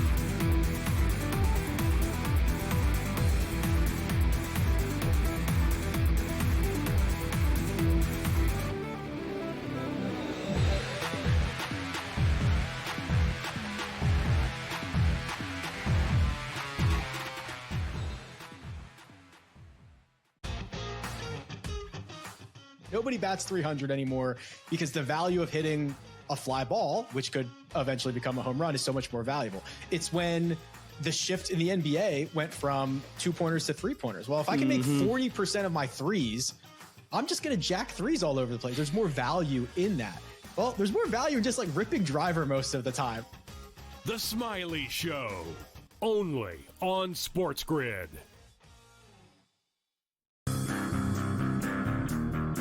You've got an 18-1-6 hockey team. You've got a 10-2 football team. So the best record in hockey, the best record in football, and top 5 in the NBA with Jokic and the gang, and the Nuggets at 14-6. And I'm saying to myself, what other town comes close to that? The Craig Carton Show, only on SportsGrid. You're legendary. I'm legendary. And both of these guys love each other. Right? Cam Ward, they do. They work out. They work out. Legendary. Go ahead. Cam Ward. Yep. Shador Sanders. Yep. 250 plus and 2 tutties each. Amazing. That's nuts. What? Why is it nuts? Come on, that's crazy. Why, though? Pro Football Today, only on SportsGrid. I think this is a very tough one. I haven't bet this because I still think it's that close. I would lean towards the sentiment of the voter body instead of the anointing of the new star.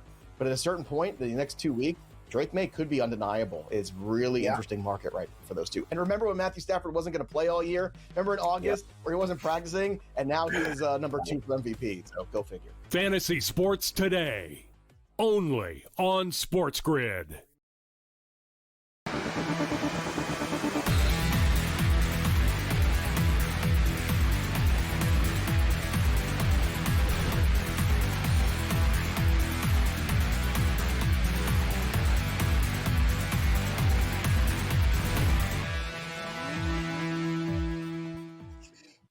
welcome back in Game Live, Game Day here on the Grid. Scott and Gabe talking with our good buddy SportsGrid host George Kurtz. You see it here all the time. So talk a little hockey here in a second, George. But just for this game, let's get it out there. Atlanta 7-7. Then you have the football at their own 29-yard line. We got 7-3 happening because it's locked. Oh, 7-7. 7-7. Yeah, 7-7. So yeah, we're up to 14, mercifully. Total's at 44 and a half, Scott. Doesn't feel like we're getting there, but it's 44 and a half. Kind of weird, but it's not. Here's a big play for Bijan Robinson. Yeah. What do you think, George? What do you like? 3.5 and 43.5. FanDuel's got it at anyway. So 43.5, 44.5 in that area. What'd you like tonight? Where'd you go now? I mean, coming into the game, I like the Falcons. I probably like them less now. I'm sorry, I like the Buccaneers, not the Falcons. I like the Buccaneers coming in, but the Buccaneers look to be a broken team over the past month, right? They're not playing all that well. Mayfield's been beat up. We know he's got the injury to his shoulder, non-throwing shoulder anyway, but he's been getting beat up. They got some injuries back tonight. Egbuka's been a non-factor now for 6 weeks?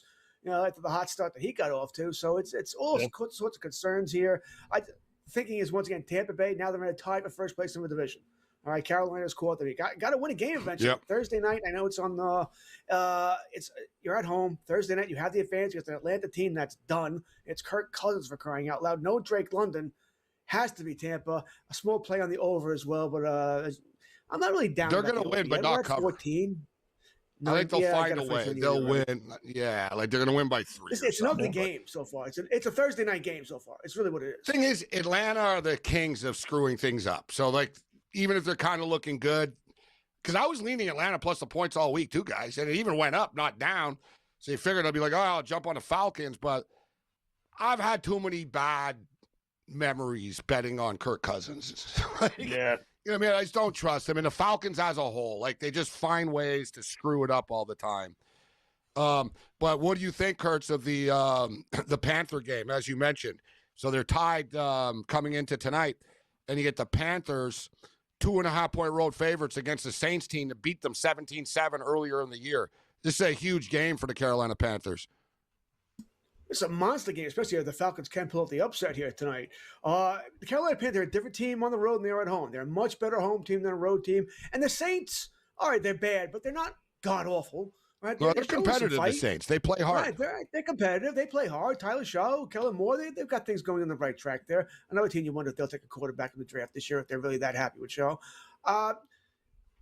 I'm going to play the Captain Chalk. I'll go with the Panthers here. I'll say they show up here. They're going to have some fight. They're going to know at the very least they could still be in a tie for first place. Let's not forget Panthers and the Bucs play each other twice in the last 3 weeks. That will determine your division if either one can sweep the other there. But it's still going to be a big game here. So I'm going to go with the Panthers here that they show up in New Orleans. Shuck is just a stopgap. The question with New Orleans is, I don't think, and listen, Kellen Moore, Scott, at least you got a guy that knows quarterbacks. If you're the Saints too, right? So you got Kellen Moore. He was very smart this year. He didn't say, yeah, let's force it. Like we were just talking about, George. Like, we need a quarterback. Let's just take a quarterback. He said, no. We'll take Shuck later in the draft and whatever. I know. It's no secret. Everybody knows. Arch Manning, New Orleans Saints is what everybody wants. I think it's what Arch Manning wants. I think we know it's what Archie wants, right? And they're like royalty in Louisiana. And he'll be there for the taking. The problem is the Saints are better. Like they, People I thought they could be the worst team in the NFL this year, but they're not going to have the worst record in the league when it's all said and done, probably. I don't think they take a quarterback this year. I think they stockpile talent and they wait it out and they take a quarterback in 2 years. Is Manning going to come out this year, or is he still waiting? No. No. So they probably won't take a quarterback. The problem he's is only started to play well over the last couple of games, so he needs another year of seasoning. And remember, Archie Manning said it earlier in this year, guys. Remember, sometimes we got to listen when they talk, right? Archie Manning said, he goes, y'all talking about tanking for Arch. He goes, Arch will be playing for Texas next year. He won't be in the NFL. He said that before the year started. Like, the Mannings have had a plan. He ain't going to the NFL this year. He's not ready. And that's all fine and good, which I think is good, by the way. But let's just say we're right here about New Orleans. They're going to get some draft picks. They're not going to be terrible next year. I don't think they'll be a top 5, top 8. Yeah. That's going to be a problem. And don't forget, George, too. Don't forget, too, with a guy like Manning and everyone else, like college quarterbacks, they make more money in college now than they will as a rookie in the NFL almost. Yep. It's like Like Dante Moore, he'd be like, "Oh, listen, kid, you're going to make money." He'd be like, "Dude, I'm making $8 million next year at Oregon." Like, I don't like. I don't know why Manning would want it doesn't that, have though. to be a financial decision for them anymore, right? It could be, what's best for me. But why would Manning want that? He's lived under so much pressure his whole life. Then What, he goes now you want to be the new Texas, quarterback of Wall the Saints? and now you want to be the Saints with your grandfather. What if he sucks? I mean, why? If I was him, would just, thanks, Gramps, but I'm going to go play for the, pick another dopey team. Right? So, You want to go Jets, Giants? Yeah, exactly. When you play for the Cleveland? New York Giants, the Jets, like Browns. Yeah, I know. Tennessee All Titans. Pittsburgh, you wouldn't mind. He won't be Tennessee, a Brown. I could see the Mannings. Don't forget, Eli didn't play. Eli Chargers, played out of San Diego, yeah. I could see Arch Yeah. saying, "I'm not playing for the Browns." Like, no. Right. Well, I think what do you to think, Dave's George? point, I think we're see that a lot nowadays, by the way. I think we'll see players going, I'm making $8 million at, whatever, Texas. I'm not coming out. Not if you're drafting me. You tell me this other team's drafting me, you make a trade with them, then I'll come out. I think we're going to see more and more of that. I over bet the the next Mannings 10 are years. still. I bet the Mannings are still pissed at the Jets for Dopey. The one bad thing that Parcells did wouldn't guarantee that he was going to draft Peyton #1, so we went back to college. I do want to get your thoughts quickly. Great hockey game tonight. Yeah, I know, right? Big. That's the one check, on Belichick or on Parcells. They had him, and he just wouldn't guarantee he was going to draft him #1. Florida, Colorado tonight, George. Panthers are plus 184 now on FanDuel. What do you think? Well, Colorado's a runaway train. Although it's what we keep saying that, by the way, but Dallas Stars are right behind them. So good for them. Florida's not Florida.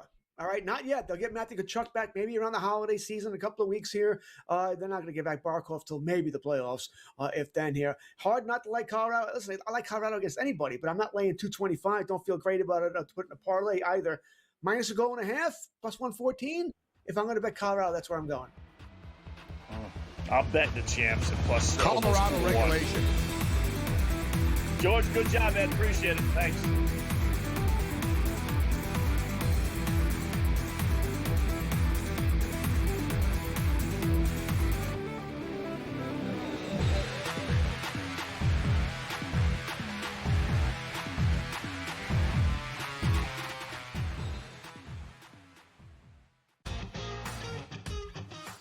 Nobody bats 300 anymore because the value of hitting a fly ball, which could eventually become a home run, is so much more valuable. It's when the shift in the NBA went from 2-pointers to 3-pointers. Well, if I can make 40% of my threes, I'm just going to jack threes all over the place. There's more value in that.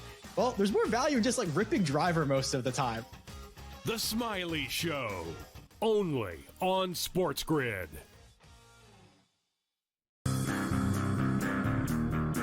You've got an 18-1-6 hockey team. You've got a 10-2 football team. So the best record in hockey, the best record in football, and top 5 in the NBA with Jokic and the gang, and the Nuggets at 14-6. And I'm saying to myself, what other town comes close to that? The Craig Carton Show, only on SportsGrid. You're legendary. I'm legendary.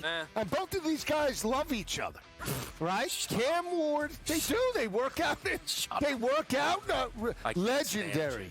Go ahead. Cam Ward. Yep. Shador Sanders. Yep. 250 plus and 2 tutties each. Amazing. That's nuts. What? Why is it nuts? Come on, that's crazy. Why though? Pro Football Today, only on SportsGrid. I think this is a very tough one. I haven't bet this because I still think it's that close. I would lean towards the sentiment of the voter body instead of the anointing of the new star. But at a certain point, the next 2 weeks, Drake May could be undeniable. It's really interesting market right for those two. And remember when Matthew Stafford wasn't going to play all year? Remember in August where he wasn't practicing? And now he is number 2 for MVP. So go figure. Fantasy Sports Today, only on SportsGrid.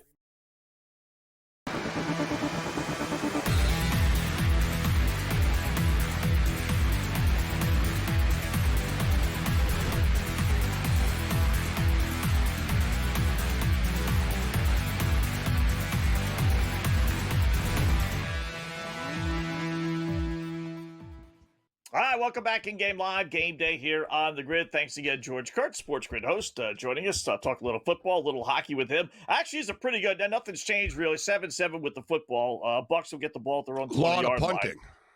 Our total's in trouble, even for the teaser. Like, are we going to get there? It's 41.5 still right now. I don't get it, Scott. Right. Like, I didn't get it when it was 44.5. I'm like, I'm watching this game. Nothing is happening. Like, it's just both teams get a first down, then they go backwards. They get a penalty. It's it seems like a preseason game. It's a sloppy football game.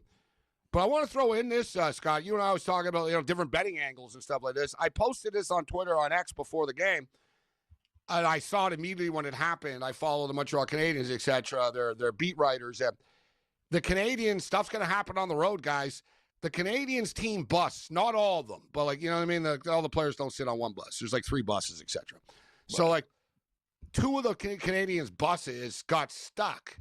There was a major accident on the Pittsburgh freeway today. And I guess getting from the hotel to the arena, the Montreal Canadiens team buses got caught up in it. They didn't get hit. They're fine, but they got caught up in it. And so much so, they had to delay the start of the hockey game. They pushed the game back 40 minutes. And, Jacob Fowler, Boston College standout, goalie of the future for the Canadiens, 21 years old, makes his NHL debut tonight. And I'm thinking, all right, what a way to make your debut. The team gets stuck. Like, you guys got to delay a game. I've never, delaying the start of a game. It's very, kid hockey type stuff, like peewee stuff. And I'm thinking, Scott, I'm like, I don't know. You guys, you're late. You're not here. We're starting the game with the players that you have. But, that's the way I look. I want to be cold, Scott. I'm like, should have left earlier. I don't know what to tell you.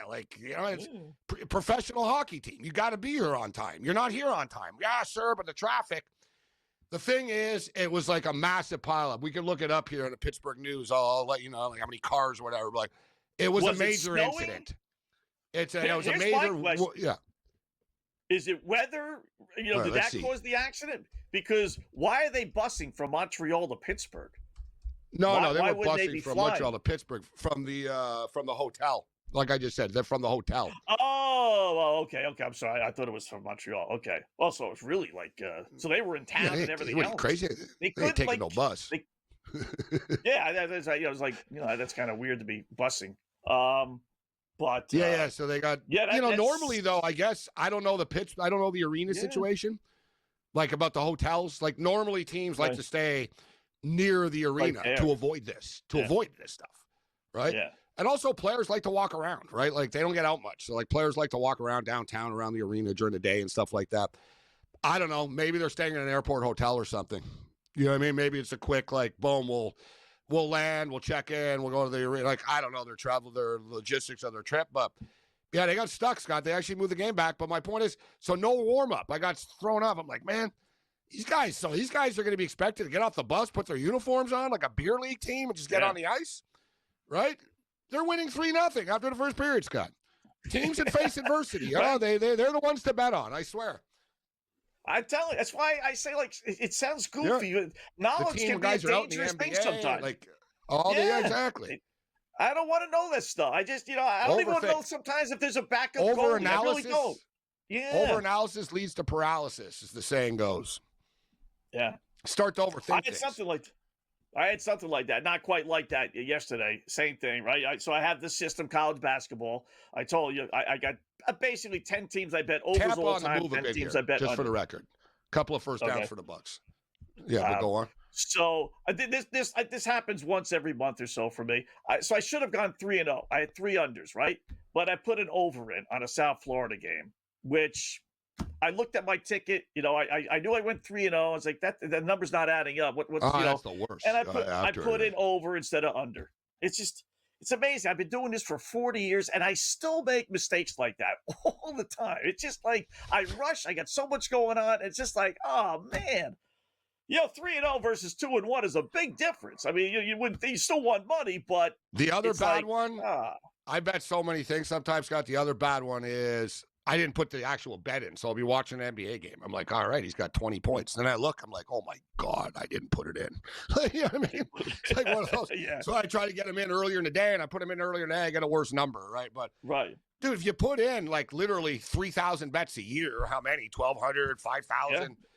Gonna make mistakes, man. Honestly. I do it too. Trust me, I do it too.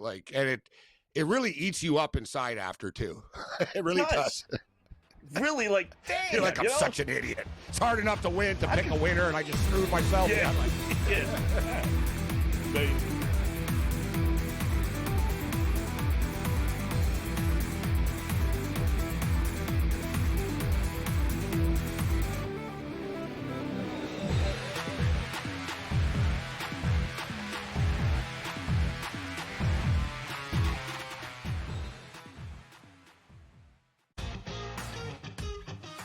Nobody bats 300 anymore because the value of hitting a fly ball, which could eventually become a home run, is so much more valuable. It's when the shift in the NBA went from 2-pointers to 3-pointers. Well, if I can make 40% of my threes, I'm just going to jack threes all over the place. There's more value in that. Well, there's more value in just ripping driver most of the time. The Smiley Show, only on SportsGrid.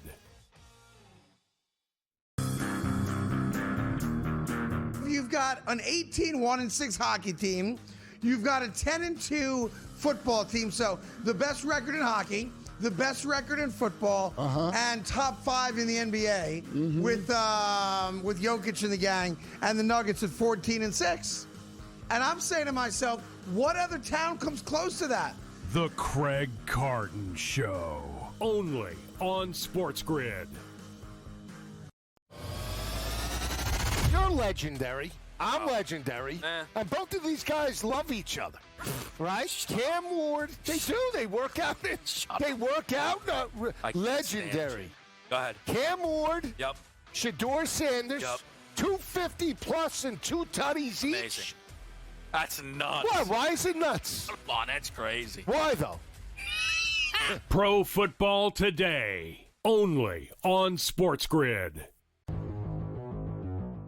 think this is a very tough one. I haven't bet this because I still think it's that close. I would lean towards the sentiment of the voter body instead of the anointing of the new star. But at a certain point, the next 2 weeks, Drake May could be undeniable. It's really interesting market right for those two. And remember when Matthew Stafford wasn't going to play all year? Remember in August where he wasn't practicing? And now he is number 2 for MVP. So go figure. Fantasy Sports Today, only on SportsGrid.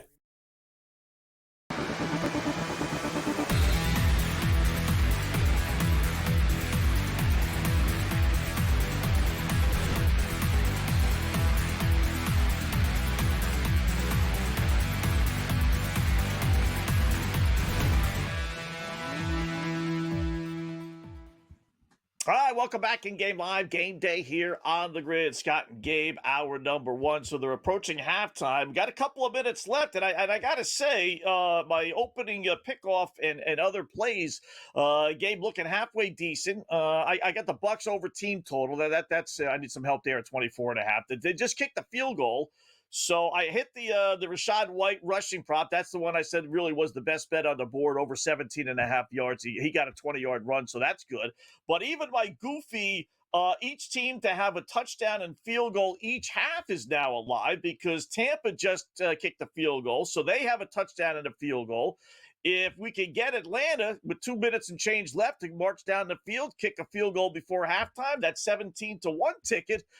We might not cash it, but at least it'll be alive in the second half. So I'm okay with some of the plays we put in earlier today.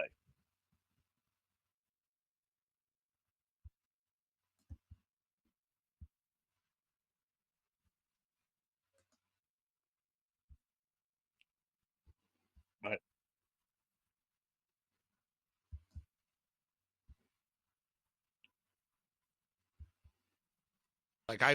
Baker's just been off. He's been off for a couple of weeks now, for a month or whatnot, and it continues. Started with the first pass of the game. But, yeah, we got a 10-7 game now. But checking in with Iowa State and Iowa, what a turn, unbelievable, how this has changed. Iowa was winning by 8 at the half. Now they're down by 6. They've been outscored 22-8 in the second half. Iowa State have put the clamps down, Scott. They've only scored 8 points, and there's only 9.5 minutes left in the game now. So it's been 11 minutes, and Iowa's been held to 8 points. This total's down to 127.5 right now. 129.5. Iowa just scored, so we got a 4-point game. And a quick check of Syracuse and St. Joe's. St. Joe's hanging around. They're getting 13 points. It's 20-18 for Syracuse with 7 minutes in the first half left. I tell you, there's a long, obviously, ways to go in college basketball. But, it's suiting up for a great NCAA. If you got the right 8 teams, whether it's Gonzaga or your Michigan or the Dookie Pukies, this Iowa State team is ranked 4th in the nation. They're not taking a backseat to anybody. We could have some really good, final 8, lead 8 games, depending on how all the seedings go out and everything else, if it kind of continues on this pace. So, love college basketball. It is a lot of fun. We still have a lot to learn about these teams. Conference play is when you really learn about, when they're on the road. I tell you, I watched the Nebraska game last night because I wanted to get a feel for that after we were done. They're pretty good. They're another team that, and I don't think they're at this level, but they're not. Them getting basically pick them last night at home. They're not going to be a tough place to play. Anyone.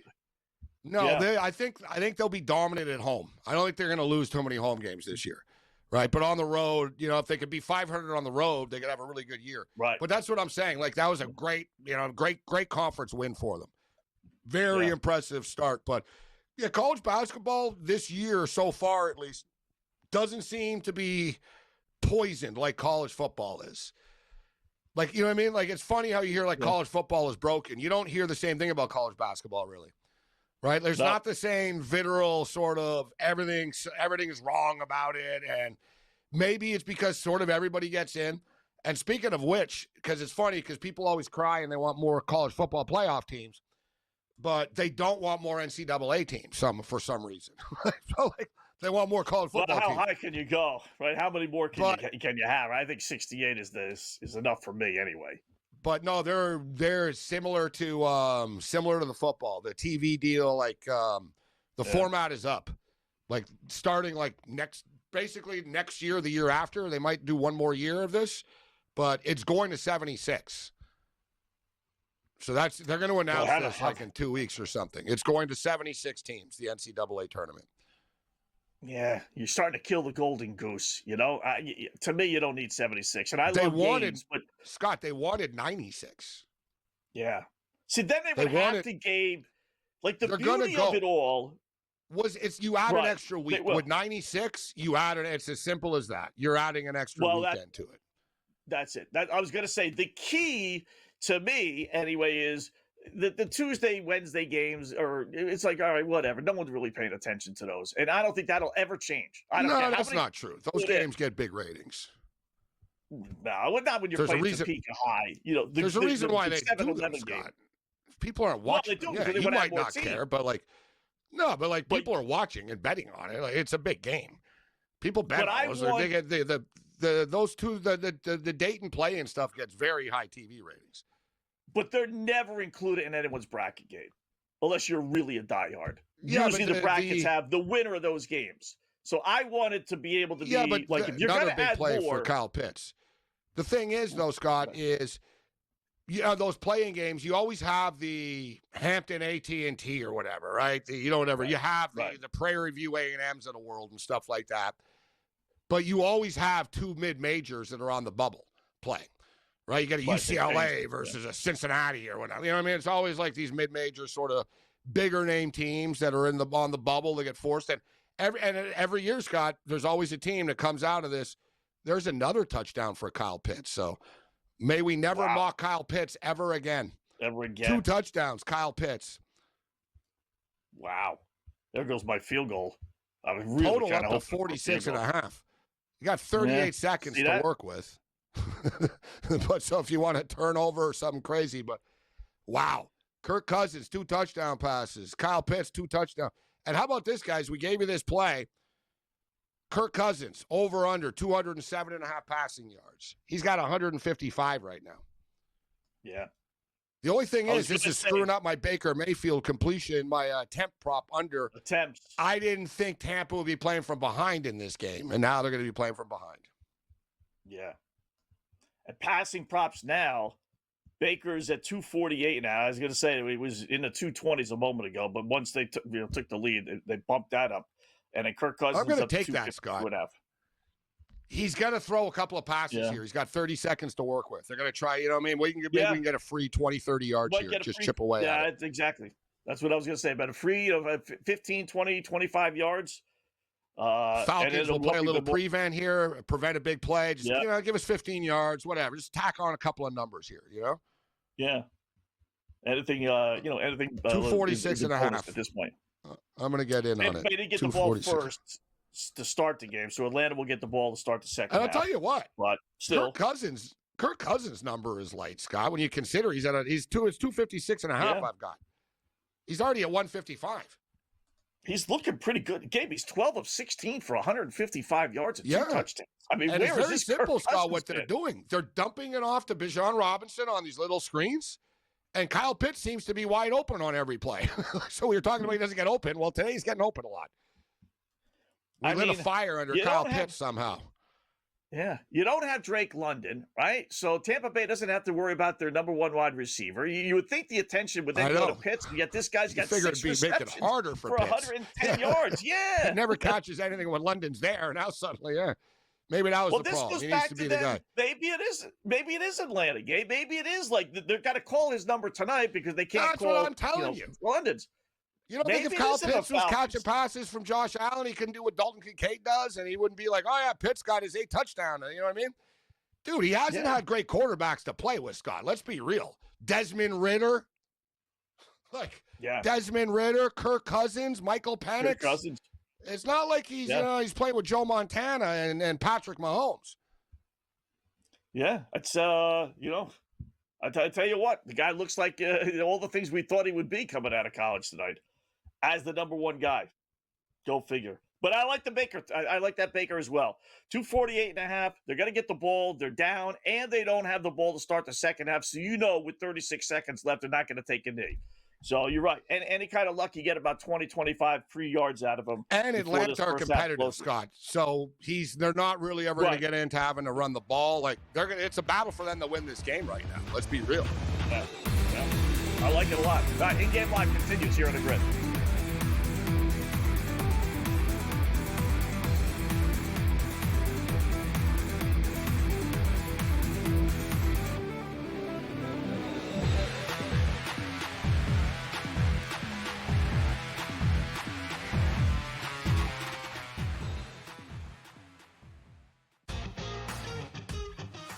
Nobody bats 300 anymore because the value of hitting a fly ball, which could eventually become a home run, is so much more valuable.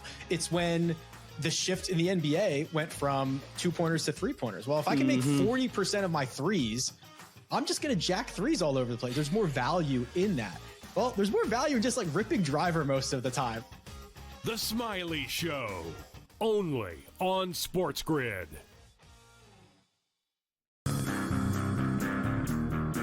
You've got an 18-1-6 hockey team. You've got a 10-2 football team. So the best record in hockey, the best record in football, and top 5 in the NBA with Jokic and the gang, and the Nuggets at 14-6. And I'm saying to myself, what other town comes close to that? The Craig Carton Show, only on SportsGrid. You're legendary. I'm legendary. And both of these guys love each other. Right? Cam Ward, they do. They work out. They work out. Legendary. Go ahead. Cam Ward. Yep. Shador Sanders. Yep. 250 plus and 2 tutties each. Amazing. That's nuts. What? Why is it nuts? Come on, that's crazy. Why, though?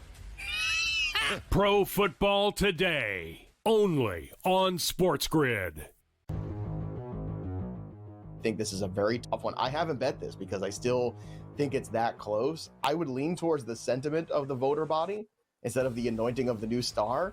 But at a certain point, the next 2 weeks, Drake May could be undeniable. It's really interesting market right for those two. And remember when Matthew Stafford wasn't going to play all year? Remember in August where he wasn't practicing? And now he is number 2 for MVP. So go figure. Fantasy Sports Today, only on SportsGrid.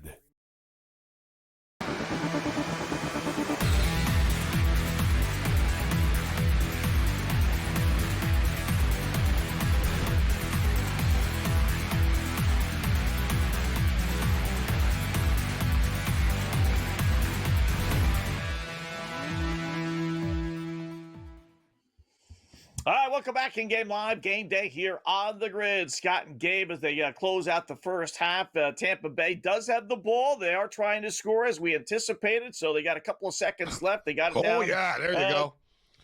41-yard line, that's what I see. Our Baker Mayfield prop. So we got it in. Baker Mayfield. Let me see what this pass is for. They're a little 25. bit slow here. He's up to 145 now. 145. Nice. So what? He just went from 112. That catch was what? That was 33 yards. 32 yards. 33 He yards. just got a 33-yard chunk, guys. As we just stated, only 38 seconds left. Perfect time to jump in on a quarterback, knowing, unless they're like some loser team that's going to take a knee, right? Like knowing, all right, we can pick up free 12 yards, 17 yards. He's going to have to throw here. Dear God, then he gets sacked on the next play. Well, so it's the type of game that it is, huh? Yeah.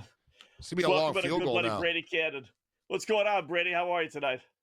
The NFC South, guys. I mean, boy, it's like a bad Carolina drug. might be the best team, Brady, in this division.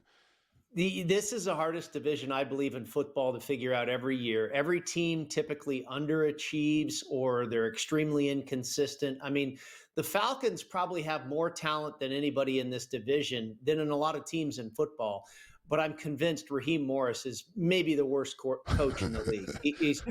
And I'm being serious. I mean, the guy's been a good coordinator throughout his career, but he cannot run the store. He's not the CEO. This team lost to the Dolphins at home. They were shut out by the Panthers. They laid an absolute egg when they were in a great situation last week to the Seahawks. And then they go run roughshod over the Buffalo Bills on Monday Night Football. And, they're just hot and cold left and right, but yet they have tremendous talent on this team. And it's indicative of what my numbers tell me. When I crunch all the numbers in this game comes to a pick'em for me. I didn't bet it. But, you saw the spread, 4.5, 5.5 on the Buccaneers. The Falcons just underachieve. And I really believe it's this entire division that is just a kryptonite for me personally in betting, because I think these teams are so inconsistent year in and year out. I think this is it for Morris. I think they will make a change at the end of the year. There's too much talent on this team. They have Tyler Algier and Bijan Robinson as running backs, and they are average. As far as, how many yards per attempt, they're average in the NFL. They should be top 5. Yeah. Kyle Pitts is killing it tonight, though, huh? Who would have thought? Well, there's another thing, Gabe. Pitts. You got Kyle Pitts. This guy, and Scott, I heard you say it in the segment earlier. We all thought he was going to be great coming out of college. He should have been. He has 2 touchdowns tonight. That's 3 on the entire season. Kyle Pitts. I mean, how can this guy not have half a dozen touchdowns this year? He is very, very good. Yeah. All right. So who did you have heading in? And more importantly, where would you go now? It's basically picking. They're waiting for this field goal try for Tampa Bay. The field goal is good. Chase McLaughlin, 52-yard field goal, 14-13 at the half, updated total, 47.5. So we're at 27 right now. 21 gets us over the number. Wow. This is the game that we would expect out of these two teams. These should be the two teams that should be competing for first place in the division. Now, Tampa Bay, we know, has really suffered a tremendous amount of injuries this season, and we saw that during that spell when they lost 3 or 4 games in a row or whatever it is. Getting a little healthier now, got Mike Evans back, got Tristan Wirfs back. But the Falcons, it's just underachieving. They have probably more talent than anybody in the division, and yet what do they have? 4 wins on the year, maybe 5. It's just pathetic. I didn't do anything coming in because, again, my numbers tell me I should be betting the Falcons, but I got to quit the Falcons, guys. I haven't been able to get them right all year. It's hard to put money on Kirk Cousins and Raheem Morris as well. The Falcons had 10 penalties in the first half. I mean, how is Cousins? We were on the Falcons last week on the contest because I thought it was a great spot. Seattle was traveling back and forth across the country 3 out of the last 4 weeks, 4 out of the last 6. Falcons at home, and again, they just get blown out of the water. That never should have happened. But that was also Cousins about his 4th start. You think he'd gonna, have some rhythm and know this offense a little bit. he completely falls flat on his face again. This is the first time he's looked any good in what is now, I believe, his fifth start. And it's like, what's taken these guys so long? And again, I believe, Gabe, like to you say, I think it goes back to Raheem Morris. I can't bet on this guy anymore. They're giving you 100 yards basically second half for Cousins in a game. He's up 14-13, and he's playing well. You want to go there? You want to go basically 100 yards, same thing with Baker, maybe a little bit more. It's 255. You want to play any over props on the quarterbacks for second half? I would go over on Cousins for sure. I think this looks like the game that we figure we should have gotten, looking at the preseason and trying to guess what might happen here in early December. We've seen these games before, shootouts between Tampa Bay and Atlanta, back and forth. Whoever has the ball last wins the game type of thing. I mean, you got 27 points in the first half. I think we're probably going to get more of this. What do you got? You got the Tampa Bay Buccaneers as a 1.5 favorite. I'd probably take it here. I mean, that's hard. That's a really hard number because, again, I think whoever has the ball last, somebody kicks a field goal and wins this thing. Total at 47. Yeah, I'd probably play over. I know the original number was around 44.5. That's not that far off, but I don't think we're done scoring points yet. 27 points already. Yeah, we don't exactly. need two. You know what I mean? You don't need too many more points to get there. Touchdowns in the second half. And it's a little surprising that Tampa Bay's defense, I know they're banged up in the secondary, but, they're always good against even the two run. touchdowns, 3 field goals can get us there. That's what I'm thinking, too. I can see that. 2 touchdowns and 3 field goals. Yeah, absolutely. It's been an entertaining game, and you wouldn't have necessarily expected it out of what we've seen of these two teams, all year for the Falcons and the last, half of the season or so for the Buccaneers. All right, we'll take a break. I'd say I like Tampa Bay right now at -1.5. I don't think ultimately they're going to lose, but we'll take a break. We'll get some more thoughts from Brady on this game and some of the games on Sunday as well, right here on the grid.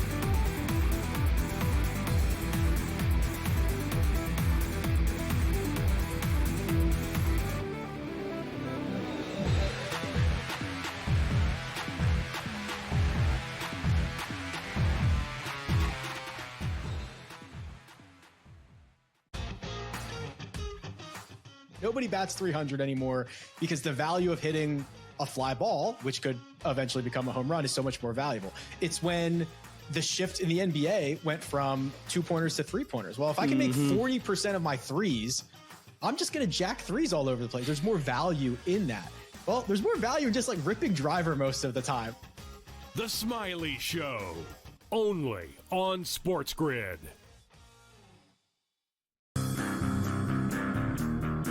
You've got an 18-1-6 hockey team. You've got a 10-2 football team. So the best record in hockey, the best record in football, and top 5 in the NBA with Jokic and the gang, and the Nuggets at 14-6. And I'm saying to myself, what other town comes close to that? The Craig Carton Show, only on SportsGrid. You're legendary. I'm legendary. And both of these guys love each other. Right? Cam Ward, they do. They work out. They work out. Legendary. Go ahead. Cam Ward. Yep. Shador Sanders. Yep. 250 plus and 2 tutties each. Amazing. That's nuts. What? Why is it nuts? Come on, that's crazy. Why, though? Pro Football Today, only on SportsGrid. I think this is a very tough one. I haven't bet this because I still think it's that close. I would lean towards the sentiment of the voter body instead of the anointing of the new star.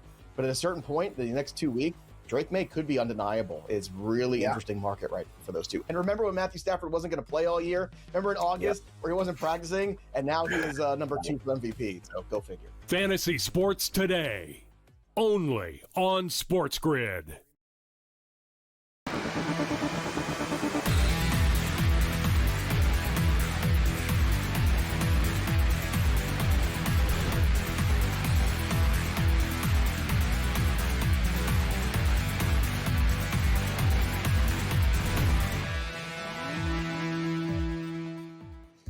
All right, welcome back in Game Live. Game Day here on the Grid. Scott and Gabe checking out all the action as we talk with our good buddy Brady Cannon. Little Thursday night football. So 14-13. Yeah, I was going to say, Brady, going to the break there. I like Tampa Bay. When everything is said and done, it's kind of going to form. Didn't feel comfortable laying the 5.5. Put them at a tease. I think ultimately they will find a way to win, and Kirk Cousins will ultimately go back to Kirk Cousins. So maybe that's my number one play second half is just Tampa Bay to win the football game. What about you?